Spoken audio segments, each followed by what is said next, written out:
52টি নিবন্ধিত রাজনৈতিক দলের মধ্যে মাত্র 25টি দল এটি স্বাক্ষর করেছে এবং যারা আলোচনায় অংশগ্রহণ করেছিল সেইখান থেকেও 6টি দল আসলে আলোচনায় মানে এইটাতে স্বাক্ষর করলো না।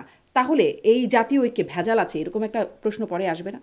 গণ অভ্যুত্থানের পক্ষের সকল শক্তিদেরকে ইনক্লুড করা হয়েছে। যাদেরকে বাদ দেওয়া হয়েছে এটা তাদের কৃতকর্মের কারণে বাদ দেওয়া হয়েছে, কারণ তাদের জনরোষ। কিন্তু গণহত্যার দায়ে একটু পিছিয়ে যারা গণহত্যার দায়ে আছে, আমার কাছে মনে হয় ইঙ্গিত না দিয়ে সরাসরি বলাই সরাসরি ভালো। বললাম 71-এ আপনি মানবতা বিরোধী গণহত্যা দায়ে আপনি যদি 71-এ মানবতা বিরুদ্ধে অপরাধ করেছে, তারা তো পার্লামেন্টে ছিল, তাদেরকে তো কেউ নিষিদ্ধ করে নাই। কিন্তু শেষ পর্যন্ত এসে নিজামী হয়েছিল, যেটা প্রত্যাহার হয়েছে। হ্যাঁ, আপনি ভুল তথ্য দিচ্ছেন।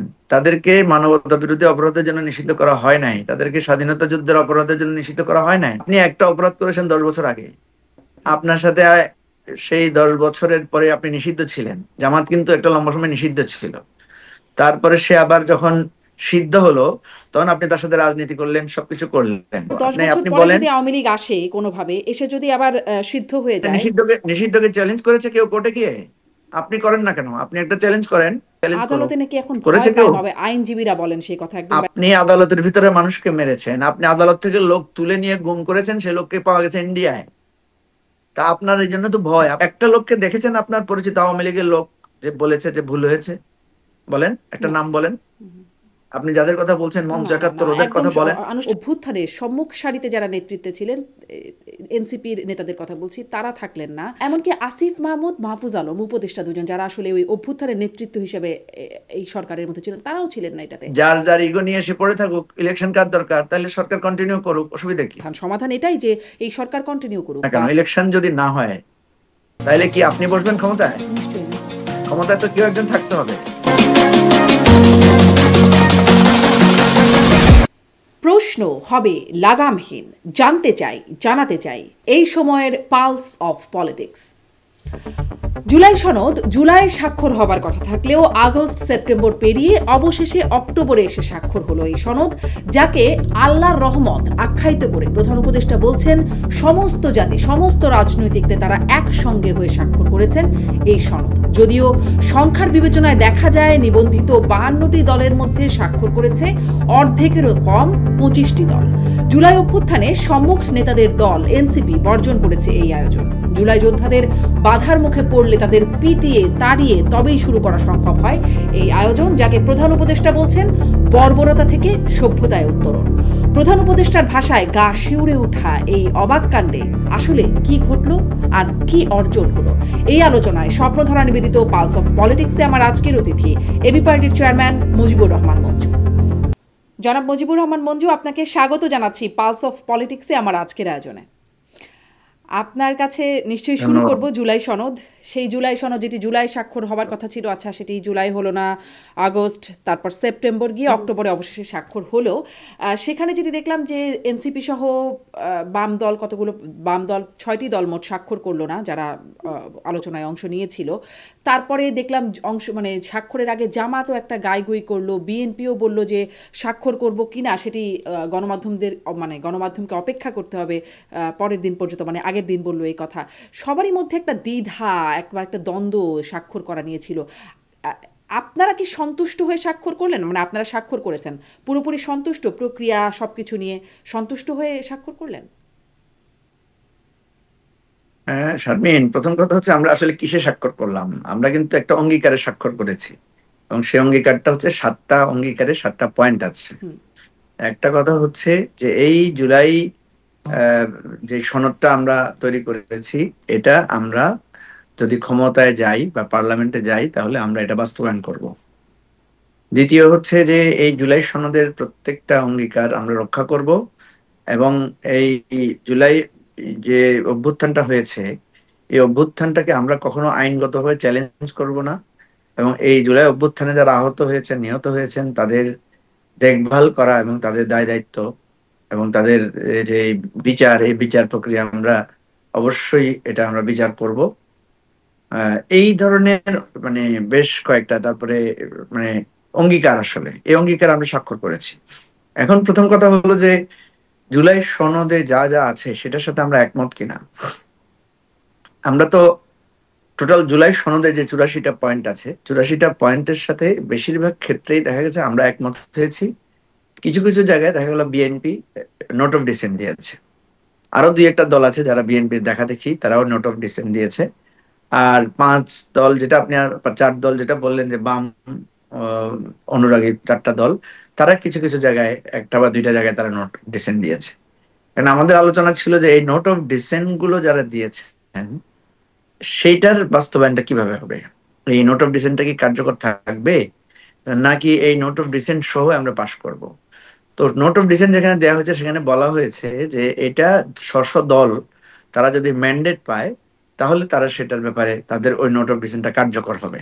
আদার দেন যেটা স্বাক্ষর হয়েছে এটাই মানে প্রিভেইল করবে, এই ধরনের একটা কথা সেখানে বলা হয়েছে। আমরা চেষ্টা করেছিলাম, বা এখনো আমাদের সেই দাবিটা আছে, আমরা যারা যারা নোট অফ ডিসেন্ট দিয়েছেন তাদেরকে বলছি যে ভাই আপনাদের নোট অফ ডিসেন্ট গুলো আপনারা প্রত্যাহার করে নেন।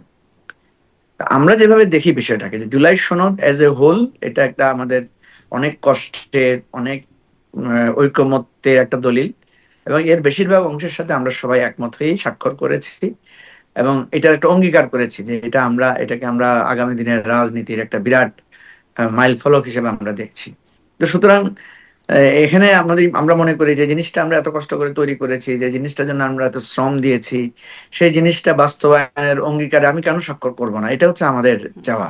কিন্তু ওই আর যে দুই আপনি নাম্বার হচ্ছে বলছিলেন যে মানে আপনি বলছিলেন যে প্রত্যাহার যেন করে নেন নোট অফ ডিসেন্ট গুলো, আলোচনার তো এটা একটা জায়গা ছিল, এটা একটু ছোট্ট করে শুনবো কারণ এটা নিয়ে অনেক আলোচনা হয়েছে, যে তারা যদি কিছুতে রাজি না হয় আপনারা কেন তাদেরকে অনুরোধও করবেন যে আপনারা রাজি হয়ে যান এই বিষয়ে, কেন করবেন? মানে এটা তাদের অধিকার যে তারা রাজি হবে না, তারা করবে না, তাদের রাষ্ট্র না না পরিচালনা নীতি এমনটা এটা না। এটা মানে মানে বিষয়টা হচ্ছে, যেমন ধরেন আপনার অধিকার আছে, আপনি আমার একটা আমন্ত্রণ গ্রহণ করতেও পারেন, নাও করতে হুম পারেন।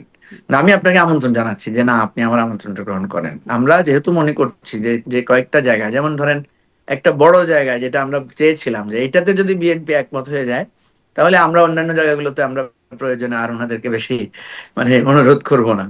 আমরা বলেছিলাম যে আপার হাউসে যে ভোটের পিয়ার, আপার হাউসে কিন্তু পিয়ারই হচ্ছে।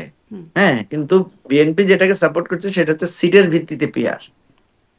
আমরা বলছি এটাকে ভোটের ভিত্তিতে পিয়ারটা বিএনপি যদি কনসিডার করে তাইলে আমাদের অন্যান্য জায়গাগুলো, এগুলো তো একটা চলমান প্রক্রিয়া আকারে আমরা দেখব।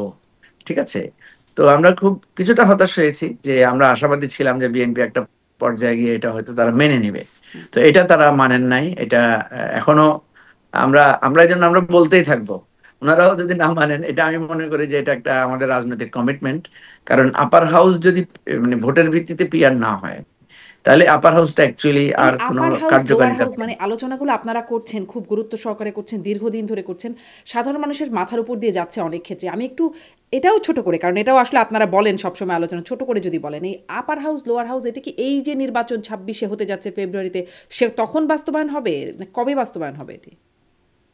না, এটা তো তখনই বাস্তবায়ন হবে, কারণ যেহেতু জুলাই সনদ আমরা গ্রহণ করে ফেলেছি, স্বাক্ষর করে ফেলেছি, এবং এটা গণভোটে দেওয়ার ব্যাপারেও আমরা একমত হয়েছি। তাহলে গণভোটে দেওয়া মানে হচ্ছে জনগণও এটাকে অ্যাপ্রুভ করলো, তার নেক্সট পার্লামেন্ট এটাকে মানে প্রথম অধিবেশনেই এটার উপরে কার্যকারিতাটা শুরু করবে।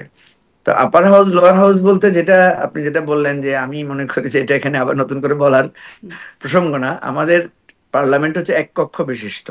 হ্যাঁ, 300 আসন আছে, আপনি জানেন 50টা আসন হচ্ছে আমাদের নারীদের জন্য সংরক্ষিত। তো পৃথিবীর বিভিন্ন উন্নত দেশ, বিশেষ করে গ্রেট ব্রিটেন, আমেরিকা, তারপর আরো বিভিন্ন দেশে যেটা থাকে, সেখানে দুইটা হাউস থাকে পার্লামেন্টের। হ্যাঁ, কোথাও সেটাকে সিনেট হিসেবে বলা হয়, কোথাও লোয়ার চেম্বার, আপার চেম্বার বলা হয়, এই নানাভাবে এটাকে মানে চিহ্নিত করা হয়। তো আপার চেম্বার যেটা থাকে, মানে আপার হাউস যেটা থাকে, সেটার কিন্তু অ্যাকচুয়ালি ওই অর্থে আইন প্রণয়নের ক্ষমতা থাকে না, বা যে কোনো বিষয়ে তাদের ক্ষমতাটা হচ্ছে সীমিত, কিন্তু তারা হচ্ছে এক ধরনের অভিভাবক হিসেবে ভূমিকা রাখেন। আর এরা নির্বাচিত হন না, এরা পরোক্ষভাবে নির্বাচিত হন। তো পরোক্ষভাবে নির্বাচিত কেন হন? কারণ এদের বেশিরভাগ অংশটাই থাকে, এরা অরাজনৈতিক লোক হন। এরা বেশিরভাগই আমাদের সিভিল সোসাইটি বা বিভিন্ন বিষয়ের এক্সপার্ট লোকেরা থাকেন, যারা আমাদের যে নিম্ন কক্ষে যে আইনগুলো পাশ হবে এই আইনগুলোর ব্যাপারে তারা নিজেদের মধ্যে আলোচনা করবেন, তারা সেখানে মতামত দেবেন। যদি সে আইনকে তারা মনে করেন যে এটা মানে আমাদের জনস্বার্থে ক্ষতিকর বা এটা আমাদের রাষ্ট্রের জন্য উপযোগী না, তাহলে তারা কিন্তু এটাকে আবার বিবেচনা করার জন্য লোয়ার হাউসে পাঠাতে পারবেন। এটা হচ্ছে জাস্ট হচ্ছে একটা অভিভাবক সুলভ ভূমিকাটা তারা রাখবেন, এবং এখানে তারা এক ধরনের নিরপেক্ষ ভূমিকা রাখবেন। তো এটা অনেক লম্বা। জি, আমি অনেক জানেন লম্বা যে আলোচনা। আপার মানে আমি হাউসের এটাই বলতে আপার চাচ্ছিলাম যে হাউসের অনেকেরই মাথার উপর দিয়ে যাচ্ছে। আপনারা হয়তো জনগণকে বোঝাবেন, বোঝানোর পরে একটা গণভোট হবে। মানে সেটা কবে বোঝাবেন সেটা নিয়েও অনেক প্রশ্ন আছে এবং তারপর কবে গণভোট সেটা নিয়ে ঐকমত্য নাই। কিন্তু আমি একটু আজকের আলোচনার জায়গাটিতে একটু বিশেষ করে আসতে চাই যে এই যে একটা সনদ, জুলাই সনদ, জাতীয় ঐক্যের সনদ বলছেন মাননীয় প্রধান উপদেষ্টা, তিনি বলছেন আল্লাহ একটি আমাদের বিশেষ দিন দিয়েছেন, বিশেষ ক্ষণ দিয়েছেন, যেটির কথা মনে করলে তার গা শিউরে উঠছে। যেই দিনে সমস্ত জাতি, সমস্ত রাজনৈতিক নেতা একসাথে হয়ে জুলাই সনদ স্বাক্ষর করছে। মানে সমস্ত জাতি একসাথে হলো কিনা এটা তো একটা ভেগ টার্ম, কিন্তু সমস্ত রাজনৈতিক দলগুলোই বা আসলে কোথায় একমত হলো। আমি যদি বলি এই অর্থে যে দেখা যাচ্ছে যে ওই যে 84টা প্রস্তাব, জুলাই সনদের যে একটা ভার্সন আমরা দেখতে পাচ্ছি, কতগুলো দল ঐক্যমত হয়েছে, কতগুলো হয়নি, সংখ্যাতাত্ত্বিক একটা ব্যাপার আছে দেখছিলাম। সেই সংখ্যাতত্ত্ব বিশ্লেষণ করে ভবিষ্যতে যখন পাঠ্যপুস্তকে বা জাদুঘরে থাকবে সেগুলো যখন বিশ্লেষণ হবে, তখন কি এটা আসবে না যে আসলে 52টি নিবন্ধিত রাজনৈতিক দলের মধ্যে মাত্র 25টি দল এটি স্বাক্ষর করেছে, এবং যারা আলোচনায় অংশগ্রহণ করেছিল সেইখান থেকেও 6টি দল আসলে আলোচনায় মানে এইটাতে স্বাক্ষর করলো না। তাহলে এই জাতীয় ঐক্যে ভেজাল আছে, এরকম একটা প্রশ্ন পরে আসবে না? হ্যাঁ, এই প্রশ্নটা যাতে আসলেও এটা যাতে মানে এন্টারটেইন না হয়, সেই জন্যই কিন্তু আমাদের এখানে গণভোটের প্রসঙ্গটা এসেছে। কারণ আমি আপনাকে বলি, আমরা যে 30টা দল এখানে আলোচনা করলাম, আহ, একটা সময় তো প্রশ্ন আসতে পারে যে এই 30টা দলের বাইরেও তো দল আছে। একটা প্রশ্ন আসতে পারে, ধরেন আপনি 55টা 56টা দল নিবন্ধিত আছে, দলের বাইরেও কি লোক নাই? হুম। দলের বাইরেও তো লোক আছে। আপনি বাংলাদেশের নাগরিক, আপনি তো কোনো দল করেন না, তাই না? তা আপনিও তো বলতে পারেন যে আমার মতামতটা কোথায়। তো এখানে কয়েকটা ভাবে আমরা জনমতের, মানুষের মতামত নেওয়ার চেষ্টা করা হয়েছে। আপনি জানেন যে কমিশনগুলো যখন কাজ করেছে, তারা পাবলিকলি ওপিনিয়ন সিক করেছে, পাবলিকলি ওপিনিয়ন দেওয়ার জন্য বলেছে। এবং যখন আবার তারা বিভিন্ন প্রস্তাব দিয়েছে, সেখানেও তারা এক ধরনের জরিপ, এক ধরনের মতামত গ্রহণ করেছে, ওয়েবসাইটে সরাসরি মানুষকে ইনভলভ করেছে। এখন আপনি হয়তো বলতে পারেন যে ওয়েবসাইট, তারপরে জরিপে কত পার্সেন্ট লোক অংশগ্রহণ করে। এবং এই কারণেই কিন্তু এই দেখবেন, প্রতিদিন আমাদের টক শোতে আলোচনা হচ্ছে, প্রতিদিন এগুলো নিয়ে বিশ্লেষণ হচ্ছে, পত্রিকায় রিপোর্ট হচ্ছে, এবং দেন ফাইনালি আমরা বলছি যে গণভোট দিতে হবে। গণভোট যখন হয়ে যাবে, তখন আমরা একটা দায় মুক্ত হলাম হুম। যে ভাই আপনার মতামত তো আমরা চেয়েছিলাম এটার জন্য, ঠিক আছে? তখন ধরেন গণভোটে যদি, সাধারণত গণভোটে যদি 100 ভাগ লোক উপস্থিত না হয়, 20 ভাগ লোক না হয়, যে উপস্থিত হয় না, এটার দায় তো আর আমাদের মধ্যে থাকে না, মানে জন রাষ্ট্রের উপর আর থাকে না। সে মনে করে যে না, আমি তো আপনাকে আহ্বান করেছিলাম, আপনার ক্ষমতা ছিল, আপনি আপনি হয়তো আপনি সে ক্ষমতাটা প্রয়োগ করেন না, এখানে তো আর কিছু বলার নাই। হুম। আমরা এমনি সাধারণত গণতান্ত্রিক ভাবে কি করি, ইলেকশনের দিন আমরা ভোট চাই, কেউ ভোট না দিলে তার মতামতের তো আর এখানে গুরুত্ব থাকে না। তো সেই অর্থে আমি আপনার সাথে একমত যে যখন এটা গণভোট নিয়ে ফেলা হবে, তখন আর কেউ আমরা এটার বাইরে থাকলাম না, তার মানে কি যে দল মঞ্জুর বলেন কি। রহমান মঞ্জু, গণভোট যখন হবে তখন আসলে এই কথাটা সত্যি। প্রধান উপদেষ্টা আজকে যেটি বলছেন যে মহান ক্ষণ আল্লাহ আমাদেরকে এটি দিয়েছেন, যেদিন সমস্ত রাজনৈতিক দল, সমস্ত জাতি ঐক্যবদ্ধ হলো, মানে এটি আজকের জন্য সঠিক না, যেদিন গণভোট হবে সেদিনের জন্য সঠিক। না না না, এটা এটা তো স্বাভাবিকভাবে, কারণ আজকের প্রসঙ্গটা তো শুধু রাজনৈতিক দলগুলোর সাথে সম্পৃক্ত, ঠিক আছে? এবং এটাই নিয়ম। আমরা সাধারণত দেখবেন, আপনি পরোক্ষভাবে যখন সিদ্ধান্ত নেই, পার্লামেন্টে যখন সিদ্ধান্ত নেয়, পার্লামেন্টে মাত্র 300 লোক মিলিত সিদ্ধান্ত নেয়, তাই না? তারা কিন্তু জনগণের সে কার প্রতিনিধি, প্রতিনিধিত্ব জনগণের করে? প্রতিনিধি। জনগণের প্রতিনিধি। হ্যাঁ, এখন যেহেতু পার্লামেন্ট নাই, এখন তো আমরা একটা বিশেষ পরিস্থিতির মধ্যে আছি, পার্লামেন্ট নাই, এখন কেউ আমরা নির্বাচিত না, স্বয়ং আমাদের প্রধান উপদেষ্টা উনি নির্বাচিত না, এখন একটা বিশেষ পরিস্থিতিতে একটা অন্তর্বর্তীকালীন সরকার, এবং এটা জনগণের অভিপ্রায় একটা গণ অভ্যুত্থানের মধ্যে দিয়ে তৈরি হয়েছে। সুতরাং এই কারণেই আমরা এই কমিশন গুলো করা হয়েছে, নানা শ্রেণী পেশার মানুষের মতামত নেওয়া হয়েছে। এই জিনিসটাই আপনি যেহেতু পরবর্তীতে আপনি যেটা মানে মতামত নেবেন, তখন এটার ফুল কোর্সটা কমপ্লিট হবে। আজকে সকল রাজনৈতিক দলের প্রতিনিধি, সুশীল সমাজের প্রতিনিধি, প্রশাসনের প্রতিনিধিরা ছিলেন, কোথায় তাদের সকল উপস্থিতিতে রাজনৈতিক এটা দলের প্রতিনিধি ছিলেন? আবারও তো সংখ্যা তত্ত্বে অর্ধেকেরও কম হয়ে যায়। না, আমি বলতে চাচ্ছি সকল বলতে, ধরেন এখানে একটা প্রশ্ন আসতে পারে যে আওয়ামী লীগের প্রতিনিধি নাই, প্রশ্ন আসতে পারে জাতীয় পার্টির প্রতিনিধি নাই, এটা তো আমাদের পুরা ইয়ার মধ্যে ছিল না। হুম। কারণ কেন ছিল না, এখানে একটা বড় প্রশ্ন হচ্ছে, আমি যদি আপনাকে প্রশ্ন করি শেখ হাসিনা নাই কেন বাংলাদেশ, ঠিক আছে? উনি তো একটা দলের সভানেত্রী, তাহলে উনি আমাদের বাংলাদেশে এখন নাই কেন? বা আওয়ামী লীগের সেক্রেটারি উনি বাংলাদেশে নাই কেন? ওনারা ওনারা বাংলাদেশ ছেড়ে পালিয়ে গেলেন কেন? তাই না? তাহলে ওনাদের কৃতকর্মের জন্য ওনারা নাই। আপনি যেটা ওনাদের বলছেন যে কৃতকর্মের জন্য সকল ওনারা পালিয়ে রাজনৈতিক গেছেন এবং তারপরে আইনগতভাবে এখন সেটি যতই প্রশ্ন থাকুক কিন্তু তাদের এখন কর্মকাণ্ড নিষিদ্ধ আছে, অতএব যেহেতু তাদের কর্মকাণ্ড নিষিদ্ধ আইনগতভাবে তারা থাকবেন না, এটাই খুবই স্বাভাবিক। কিন্তু আরও তো রাজনৈতিক দল আছে এর বাইরে, মানে তারাও, তাদেরকে আসলে কোন আইনের ভিত্তিতে আপনারা বাদ রাখলেন, এই প্রশ্নগুলো কি ভবিষ্যতে উঠবে না? না না, এই ওই প্রশ্ন উঠার জন্যই তো গণভোট। আপনি একটা জিনিস, প্রশ্ন হচ্ছে যে জি, এই এটি প্রশ্নটা স্পষ্ট। যাতে না উঠে, এই প্রশ্নটা যাতে কেউ আর করতে না পারে, হুম। সেই জন্য গণভোট। আমি আপনাকে খোলামেলা ভাবে বলি, আপনিও খোলামেলা বললে ভালো হইতো। আপনি কোন রাজনৈতিক দলগুলোকে বোঝাতে চাচ্ছেন? যেমন যারা যদি আসলো না, আপনি মানে যদি বলেন, 52টা রাজনৈতিক দল, হ্যাঁ, আমি এটাই প্রশ্ন করছিলাম জনাব মুজিবুর রহমান মঞ্জু, মানে কোন, আমি নাম ধরে যদি না বলে এটা বলি যে সংখ্যাতত্ত্ব, তো মানে আমি যেই ভার্সনটা না দেখছিলাম না ঠিক আছে, জুলাই সনদের, সংখ্যা তত্ত্ব, এতগুলো দল একমত হয়েছে, সংখ্যা, 32টা দল হয়েছে, 29টা দল হয়েছে, এরকম দলের সংখ্যা হিসাবে বলা হচ্ছে। তো সেই সংখ্যাতত্ত্বের হিসেবে হ্যাঁ, 52টা হ্যাঁ, রাজনৈতিক নিবন্ধিত দল আছে, তার মধ্যে 25টা দল স্বাক্ষর করেছে। বিষয়টা তো এরকমই দেখা যাবে হ্যাঁ, আমি যদি। আপনাকে বলি, হ্যাঁ আমি আপনাকে বলি যে যে দলগুলোকে মানে আমন্ত্রণ জানানো হয় নাই ঐকমত্য কমিশনে, ঠিক আছে, আপনার মনে থাকার কথা, জাতীয় পার্টিতে, জাতীয় পার্টিকে কিন্তু ডক্টর ইউনূসের মানে শপথের দিন আমন্ত্রণ জানানো হয়েছিল, তারা গিয়েছিল। পরে দেখা গেল জনরোষ বা অন্যান্য রাজনৈতিক দলের আপত্তির কারণে আস্তে আস্তে তাদেরকে বাদ দেওয়া হয়েছে। এখানে অত্যন্ত পরিষ্কার, গণ অভ্যুত্থানে যারা বিরোধী শক্তি, যারা ফ্যাসিবাদের পক্ষের শক্তি ছিল, তাদেরকে বাদ দিয়ে গণ অভ্যুত্থানের পক্ষের সকল শক্তিদেরকে ইনক্লুড করা হয়েছে। যাদেরকে বাদ দেওয়া হয়েছে এটা তাদের কৃতকর্মের কারণে বাদ দেওয়া হয়েছে, কারণ তাদের জনরোষ, হ্যাঁ, তাদের মানে তাদের প্রতি মানুষের যে ঘৃণা এবং অপছন্দের জায়গাটা তৈরি হয়েছে। এখন আমাদের কারো সামর্থ্য নাই। সে ফর এক্সাম্পল ধরেন, আমি যদি এখন চাইও যে না ঠিক আছে, আওয়ামী লীগকে আমি একটা রিকনসিলিয়েশন প্রসেসের মধ্য দিয়ে আওয়ামী লীগকে আমি তাকেও জনগণের মানে অন্তর্গত করব, সে অন্তর্গত করার সুযোগ নাই। কারণ আপনি দেখেছেন যে একটা গণ অভ্যুত্থান অনিবার্য হয়েছিল, এবং সে অনিবার্য গণ অভ্যুত্থানের পরিণতিতে মানে তারা দেশ ছেড়ে পালিয়েছে। এবং আওয়ামী লীগ, জাতীয় পার্টি সহ একটা বিরাট একটা অংশ, তারা এই গণহত্যার দায় তাদের উপর আছে। আমরা সাধারণত যেটা করি, এটা মানুষ যখন অপরাধ করে তার বিচার হওয়ার আগে তাকে জেলে বন্দি করা হয়, ঠিক আছে। কেন তাকে বন্দি করা হয়? কারণ তাকে ন্যায় বিচারের স্বার্থে বন্দি করা হয়, কারণ সে যদি বাইরে থাকে সে বিচারকে প্রভাবিত করতে পারে, সে যদি বাইরে থাকে সে পালিয়ে যেতে পারে, সে নানাভাবে এই বিচার প্রক্রিয়াতে বাধাগ্রস্ত গ্রস্ত করতে পারে। তো সেজন্য যারা গণ অভ্যুত্থানের বিরোধী শক্তি, যারা আমাদের গুম খুন লুটপাট লুটতরাজ ভোট চুরি এবং আমাদের এই গণতন্ত্রকে ধ্বংস করার কাজে ছিলেন, তাদেরকে এই প্রক্রিয়া থেকে বাইরে রাখা হয়েছে। এবং এই প্রক্রিয়া থেকে বাইরে না রাখা ছাড়া আমাদের কাছে দ্বিতীয় কোনো অপশন নাই, কারণ তারা নিজেরাই পালিয়ে গেছে এবং তারা নিজেরাই এই মানে মানে মানুষের গণশত্রুতে আবারও পুরনো নিজেদেরকে প্রশ্নগুলো চিহ্নিত। ঘুরে ঘুরে আসছে, মানে গণহত্যার জন্য দায়ী দলকে রাখা আসলে যৌক্তিক না, নিশ্চয়ই। কিন্তু গণহত্যার দায়ে একটু, মানে একটু পিছিয়ে যারা গণহত্যার দায়ে আছে, মানে একটু অতীতে যারা, 71-এর কথা বলছি, তারা আবার ঠিকই সগৌরবে থাকতে পারেন, তাতে সমস্যা হয় না। আপনারা জনরোষকে আমলে নিচ্ছেন নিশ্চয়ই, নিঃসন্দেহে 24-এ গণঅভ্যুত্থান হয়েছে, আমলে তো নিতেই হবে, কিন্তু জন আবার সমর্থনও যে যাদের পক্ষে আছে, মানে জরিপগুলো বলছে কত জনসমর্থন আছে, সেটিও একটা বড় সংখ্যার মানুষের সমর্থন আছে, তাদেরকে কিভাবে আমলের বাইরে রাখছেন? না, আমলের বাইরে রাখছি না, তো আপনি বারবার একই কথাই বলছেন, আমলের বাইরে তো আমরা রাখছি না।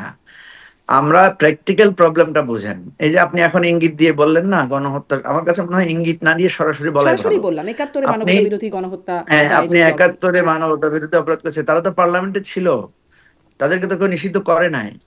পার্লামেন্টে শেখ হাসিনা নিষিদ্ধ শেষ পর্যন্ত এসে নিজামী, হয়েছিল, সেটা প্রত্যাহার হয়েছে, হ্যাঁ। হ্যাঁ, নিষিদ্ধ হয় না, আপনি ভুল তথ্য দিচ্ছেন। তাদেরকে মানবতা বিরোধী অপরাধের জন্য নিষিদ্ধ করা হয় নাই, তাদেরকে স্বাধীনতা যুদ্ধের অপরাধের জন্য নিষিদ্ধ করা হয় নাই। তাদেরকে একটা ঠুনকো অজুহাত দিয়ে একটা মানে আইনি প্রক্রিয়া ছাড়া নিষিদ্ধ করা হয়েছে। অথচ তাদের সাথে একসাথে আন্দোলনও করা হয়েছে, তাদের সাথে একসাথে পার্লামেন্টেও বসা হয়েছে, তাদের সাথে সব কাজ করা হয়েছে। সুতরাং দায়টা আপনি এই সরকারকে কেন দিচ্ছেন? এই সরকারকে যে দিচ্ছি আপনি না, মানে যারা, এটি বলছি যে গণহত্যার দায়ে যদি তাদের থাকে, তারা যদি থাকতে পারে, মানে তাদের প্রতি আর জনরোষটা থাকে না, এটি। না না না, বিষয়টা সেটা না, সেটা হচ্ছে একটা ইমিডিয়েট গণহত্যার এফেক্টের পরে। আচ্ছা। আপনি একটা জিনিস বুঝেন, যে আপনি একটা অপরাধ করেছেন 10 বছর আগে, আপনার সাথে সেই 10 বছরের পরে আপনি নিষিদ্ধ ছিলেন। জামাত কিন্তু একটা লম্বা সময় নিষিদ্ধ ছিল, তারপরে সে আবার যখন সিদ্ধ হলো তখন আপনি তার সাথে রাজনীতি করলেন, সবকিছু করলেন, ঠিক আছে। আপনি তাকে নিষিদ্ধ করলেন না, তার বিরুদ্ধে আইনগত কোনো পদক্ষেপে গেলেন না, ঠিক আছে। নিজে এসে এখন সেই তার মতো একটা গণহত্যা করলেন এবং গণহত্যা করে আপনি পালিয়ে গেলেন, ঠিক আছে। এমন না যে আপনি দেশে আছেন, আপনাকে যে ইয়ে করবে সেটা নাই, আপনি নিজে পালাই গেলেন এবং এখনো আত্মগোপনের মধ্যে আছেন। সুতরাং আপনি এই সিচুয়েশন একই রকম না, আমরা তার চাইলেও মানে তো আবার ১০ আপনি বছর আপনি পরে বলেন। যদি আওয়ামী লীগ আসে কোনোভাবে, এসে যদি আবার সিদ্ধ হয়ে যায়, তখন পরিস্থিতিটা পাল্টে যেতে পারে। হ্যাঁ, এটা আপনি আপনি যদি আপনার পরিস্থিতির মধ্য দিয়ে যান, আপনি নিজেই যদি ফেসিবাদ হয়ে যান, তখন আপনি আর আওয়ামী লীগের সাথে দোষ দিবেন কিভাবে? হুম, আপনি নিজেই যদি গণহত্যাকারী হয়ে যান, হুম। তখন তো আওয়ামী লীগ এসে বলবে যে আমার কি দোষ, তাই না? সেই জন্য তো বলছি এই জিনিসগুলোকে শুধু মানে মানে যুক্তির মার পেঁচে না ফেলে বাস্তবতার আলোকে ফেলার কথা আমরা বলছি। জি। আপনি বাংলাদেশে আমরা জরিপে দেখছি আওয়ামী লীগের ভোট আছে, আওয়ামী লীগের 10%, 13%, নানা ধরনের পার্সেন্টেজ আসছে, কিন্তু সে লোকগুলো কোথায়? সেই লোকগুলোর নেতৃবৃন্দরা কোথায়? তারা কেন তাদের রাজনৈতিক জায়গা থেকে এসে কথা বলছে না? তারা কেন বলছে না তাদের বিরুদ্ধে যে গণহত্যার অভিযোগ উঠেছে সেই অভিযোগটার ব্যাপারে তারা কোনো ক্লারিফিকেশন দিচ্ছে না কেন? তারা হয় বলবে যে আমরা যা করেছি সঠিক করেছি, অথবা বলবে যে আমরা যা করেছি ভুল করেছি, কিছু তো একটা বলতে হবে তাদেরকে, তাই না? আপনি নিজে কিছু বলবেন না, আপনি নিজে একটা অপরাধ করে পালিয়ে যাবেন, আপনি নিজে অপরাধ করে দেশের সবকিছু ধ্বংস করার পরে আপনি শুধু গোপন জায়গা থেকে থেকে গুপ্ত দলের মতো করে আচরণ করবেন, তাইলে তো তার কিছু করার নাই। হুম। তো সুতরাং কিন্তু আমাদের নতুন আজকে যে নেতৃত্ব তো পরিস্থিতিটা, আসতে পারবে না, ধরেন তাদের কথা, তারা গুপ্ত আছে, তারপর অত কাছে তারা পালিয়ে গেছে অন্যায় করে, কিন্তু যারা যদি নতুন নেতৃত্ব সেই দলের মধ্যে আসতে চায়, তারও তো সুযোগ রাখা হয় নাই, তাদের কার্যক্রমে নিষিদ্ধ করে রাখা হয়েছে। না না, তাদের কার্যক্রম নিষিদ্ধ করা হয়েছে কেন? তাদের কার্যক্রম নিষিদ্ধ করা হয়েছে, তাদের বিচার চলছে সেজন্য। আমি তো আপনাকে উদাহরণ দিয়ে বললাম হুম। না, যে যখন বিচার একটা চললে কি, মানুষ, বিচার চললে তো আইনই ছিল, নির্বাচনী আইন, যে শাস্তি হলে তারপরে তাদের আসলে নির্বাচনে বাধা থাকে, সেটাও মনে হয় ২ না না, বছর এটা নাকি তো ৫ আইন করা বছর ছিল। হয়েছে, আপনি আপনি মনে হয় এটা তো আইন সংশোধন করে করা হয়েছে। হুম। আইনটাকে সংশোধন করেই বলা হয়েছে যে একটা এ ধরনের মানবতা বিরোধী অপরাধের জন্য যারা অপরাধী, যাদের বিরুদ্ধে তদন্ত চলবে, তাদের দলটাকে কার্যক্রম নিষিদ্ধ করার ক্ষমতা এই ট্রাইব্যুনালকে দেয়া হয়েছে, সে কারণে তো করা হয়েছে। হুম। আর আপনি নিজে তো সেটা প্র্যাকটিস করেছেন, আপনি আপনি দল নিষিদ্ধ করেছেন না, বাংলাদেশে আরো অনেক দল নিষিদ্ধ আছে না এখনো? একটা সন্ত্রাসবাদী দল জি। তার মানে পৃথিবীতে এখন যেহেতু যতগুলো তাদের কর্মকাণ্ড সন্ত্রাসবাদী নিষিদ্ধ, দল তাদের নিষিদ্ধ হয়েছে। ভোটারদের ভোট আমলে না নিলেও চলবে। না, তাদের ভোট আমলে নেবেন না কেন? গণভোট দিচ্ছে না, তাদের ভোট আমলে নেওয়ার জন্য তো গণভোট দেওয়া হয়েছে। হুম। তাদের ভোট আমলে নেওয়ার জন্য তো গণভোট দেওয়া হয়েছে। আপনি দেখেন নাই কি কোথাও কোথাও আপনার আইনজীবী সমিতির নির্বাচন হয়েছে, সেখানে আওয়ামী পন্থী লোকেরা জিতেছে, দেখেছেন না? তো তাদের ভোট দেওয়ার অধিকার তো আছে। এবং আপনি দেখছেন না, বিভিন্ন আওয়ামী লীগের লোকরা গিয়ে কেউ বিএনপিতে, কেউ এনসিপিতে, কেউ জামাতে জয়েনও করতেছে। সুতরাং বিষয়টা তো আওয়ামী লীগের কত পার্সেন্ট লোক পালিয়ে গেছে, বাকি লোকেরা তো আছে। তো থাকার পরেও তারা তাদের রাজনৈতিক কর্মকাণ্ড কার্যক্রম পরিচালনা করছে না কেন? হ্যাঁ, করছে না তারা কেন? তো করা কোর্টে গিয়ে নিষিদ্ধ। এখনো কেউ, করলে আইনি ব্যবস্থা হ্যাঁ, হবে। নিষিদ্ধকে চ্যালেঞ্জ করেছে কেউ কোর্টে গিয়ে। আপনি করেন না কেন? আপনি একটা চ্যালেঞ্জ করেন, বা আরেকজনকে বলেন, আওয়ামী লীগের আপনার যারা পরিচিত আছে তাদেরকে বলেন যে আদালতে গিয়ে এটাকে চ্যালেঞ্জ করো। আদালতে নাকি এখন করেছে ভয় কেউ? পায়, হবে আইনজীবীরা বলেন সেই কথা, একদম ব্যারিস্টার তা সারা হোসেন আপনি থেকে তো শুরু ভয় করে। পাবেনই। হ্যাঁ। আরে আপনি তো ভয় না, না, পাবেনই, ব্যারিস্টার আপনি সারা হোসেন মানুষকে বলছেন এই মেরেছেন, কথাটা। গুম করেছেন। না না, ব্যারিস্টার সারা হোসেন সেদিন আমি তো বসলাম একসাথে, মিটিং হ্যাঁ, তো হ্যাঁ, আপনিও করলাম। ছিলেন। হুম। ঠিক আছে? তো কথা হচ্ছে যে আপনি তো ভয় পাবেনই। আপনি যখন অন্যায় করেন আপনি ভয় পাবেন না? আপনি যখন মানুষকে মেরেছেন, আদালতের ভিতরে মেরেছেন, আপনার মনে নাই আদালতের ভিতরে মাহমুদুর রহমানকে কিভাবে মারা হয়েছে? মনে আছে। তা আপনার তো ভয় আছে যে আদালতে গেলে তো আপনাকে তো সেভাবে মারতে পারে মানুষ। হুম, মারছেই তো। তো এই ভয়টা তো আপনি তৈরি করেছেন। না না, এই জিনিসটা তো আপনি তৈরি করেছেন। আপনি আদালতের ভিতরে মানুষকে মেরেছেন, আপনি আদালত থেকে লোক তুলে নিয়ে গুম করেছেন, সে লোককে পাওয়া গেছে ইন্ডিয়ায়। তা আপনার এই জন্য তো ভয়, আপনি এই জন্য তো মামলাও করতে চাচ্ছেন না, এই বিষয়ে দাঁড়াতেও পারছেন না। এই জন্য আমি বলছি যে আজকে গণতন্ত্রের যে জনাব হুমকি, মুজিবুর যে রহমান, যদি আপনি এক যে, লাইনে যদি শুনি, মামলা যদি ধরেন করে ফেলে কেউ, ধরেন করেন যে রায়খান পান্নাদের মতো, ধরুন ধরুন যে যদি কেউ করেন, তাহলে কি মানে এটার একদম নিরপেক্ষ একটা বিশ্লেষণ বা হবে, মানে রায়টা সেরকম হওয়ার মতো বাস্তবতা আছে? না, সে আমি তো বললাম যে সে বাস্তবতা নষ্ট হয়েছে তো আপনার জন্য, আপনি তো বাস্তবতা রাখেন নাই। হুম। আমি আমি ধরেন, আমি যে গিয়ে এখন আওয়ামী লীগের পক্ষে হয়ে দাঁড়ায় কিছু কথা বলবো, সেই মুখ কি আছে বলেন কারো? এখন আপনাকে যদি বলা হয় যে আপনি আওয়ামী লীগের লোকদের প্রতি দরদি হয়ে একটা মামলা করেন, আপনি করবেন? আপনি তো রাজি হবেন না। বাংলাদেশে আওয়ামী লীগের দরদি, আপনি যদি ঢাকা ইউনিভার্সিটির টিচারদের কথা চিন্তা করেন, ঢাকা ইউনিভার্সিটিতে যদি ১,৫-২,০০০ টিচার থাকে, তার মধ্যে ৭০০-৮০০ টিচারই তো হচ্ছে আওয়ামীপন্থী টিচার, শিক্ষক। এরা আমাদেরকে এতদিন নানা বিবেক, নানা কিছু শিক্ষা দিয়ে এসেছেন। তো ওনারা চুপচাপ আছেন কেন? কারণ হচ্ছে ওনারা এই অন্যায়, ওনারা এই জঘন্য হত্যাকাণ্ডের পক্ষে দাঁড়িয়ে কথা বলার সেটাকে করার নৈতিক ক্ষমতা নাই। একদমই তাই, দেখেন একদম। মানে সেখানে নৈতিকতার যেমন জায়গা বাস্তবতা আছে, মানতে নৈতিক হবে। ক্ষমতার জায়গা আছে, আবার একটা ভয়ও কিন্তু আছে মুজিবুর রহমান মঞ্জু। কোথায় হ্যাঁ মবের হ্যাঁ, শিকার ভয় হয়ে তো যান, পাবেই কথা বলতে গেলে সন্ত্রাস ভাই। বিরোধী আইনে ভাই মানে আটক হয়ে যান একটা কিনা। একটা পকেট মার যখন আরেকজনের পকেট মারে, সে তো ভয় থাকবেই। একটা লোক যখন চুরি করে সে তো ভয় থাকবেই। একটা লোক যখন খুন করে, গুম এই যে করে, ধরুন মঞ্চ গণতন্ত্র ৭১ ধ্বংস থেকে যে করে, ভোট চুরি গ্রেপ্তার করে। করে নিয়ে গেল সন্ত্রাস দমন আইনে, এটি আসলে মানে এটি কেমন কথা হলো? এটি কি এরকমটা যদি হয় তাহলে কি মানুষ ভয় পাবে না? হ্যাঁ হ্যাঁ, আমি তো বলছি ভয় পাবে। ভয় পাবে না কেন? আপনি আওয়ামী লীগের পক্ষে কথা বলে আপনি ঘরে ফিরতে পারবেন কিনা তার নিশ্চয়তা আমরা দিতে পারছি না তো। কিন্তু দেওয়ার তো এবং কথা এটা ছিল তো আপনিই রাষ্ট্রের। তৈরি করেছেন। না, রাষ্ট্রের কথা ছিল না, আপনি রাষ্ট্র রাখেন নাই। আপনি এখনো রাষ্ট্রটাকে নাই, সেভাবে এখনো নষ্ট গঠিত করে হয় দিয়ে নাই, মানে গেছেন। এত অভ্যুত্থান না হয়ে না গেল, না না, একটা নতুন সরকার আসলে তো চলবে না। আপনি রাষ্ট্রটাকে যেভাবে ধ্বংস করে গেছেন, এবং আপনার জন্যই সেটা আমরা পারছি না। আপনি রাষ্ট্রটাকে এমন ভাবে ধ্বংস করে গেছেন, এবং আপনি অনবরত এখনো সেই ধ্বংসাত্মক পথে আছেন। আপনি ইন্ডিয়া থেকে বসে বসে হুমকি দিচ্ছেন।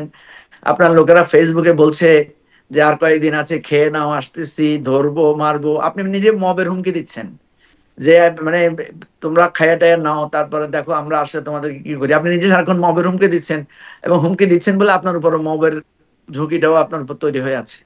যতক্ষণ পর্যন্ত বাংলাদেশের আওয়ামী লীগের এই চরিত্র বদল না হবে এবং নিজেদের মধ্যে মানে একটা চেঞ্জ না আসবে, ততক্ষণ পর্যন্ত তার এই নিরাপত্তার দায়িত্ব কেউ দিতে পারবে না।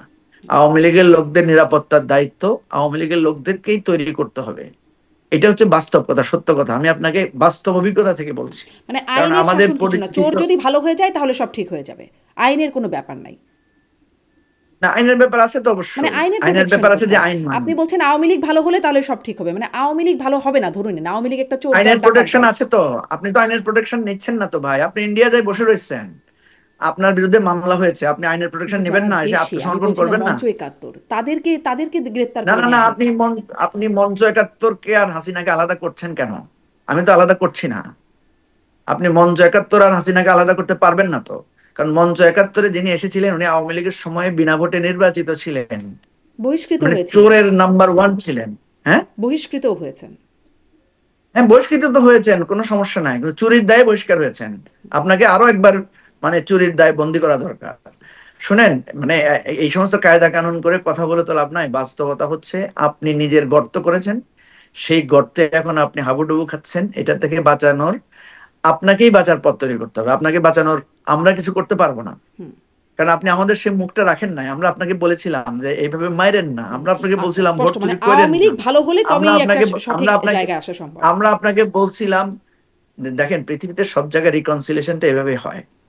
যিনি অন্যায় করেন, আপনি দেখেন না আমাদের দেশে সালিশ হয়, একটা লোক ভুল করে, অন্যায় করে, সে স্বীকার করে, তাকে কিছু শাস্তি দেওয়া হয়, তারপর কিছু জরিমানা করা হয়, তারপর তাকে মওকুফ করা হয়। আওয়ামী লীগকে শাস্তি পেতে হবে। যারা নিরপরাধ আছে তারা বলতে হবে যে আমি নিরপরাধ, এই কারণে যুক্তি দিবে। তারপর একটা রিকনসিলিয়েশন প্রসেস আগাবে। একটা লোককে দেখেছেন আপনার পরিচিত আওয়ামী লীগের লোক যে বলেছে যে ভুল হয়েছে? বলেন, একটা না, নাম বলেন। আপনি যাদের কথা বলছেন মঞ্চ না, না, না, ৭১, ওদের একদম কথা বলেন। তারা, আনুষ্ঠানিকভাবে কেউ স্বীকার করে নাই কোনো ভুল।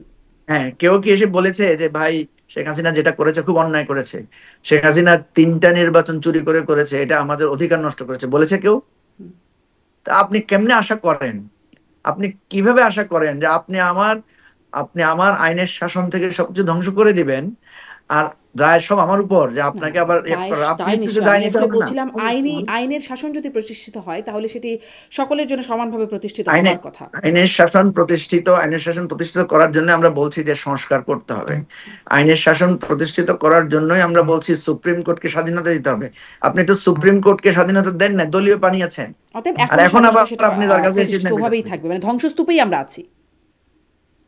না, ধ্বংসস্তূপকে উদ্ধার করার জন্যই তো আমরা চেষ্টা করছি। ধ্বংসস্তূপ থেকে উদ্ধার করার জন্যই আমরা বলছি যে প্রধান বিচারপতি নিয়োগ প্রধানমন্ত্রী একা দিতে পারবেন না। দুদকের প্রধানমন্ত্রী একা দিতে পারবেন না। সেজন্য আমরা বলছি চিফ ইলেকশন কমিশন প্রধানমন্ত্রী একা নিয়োগ দিতে পারবেন না। এই সংস্কারের কথাই আমরা বলছি।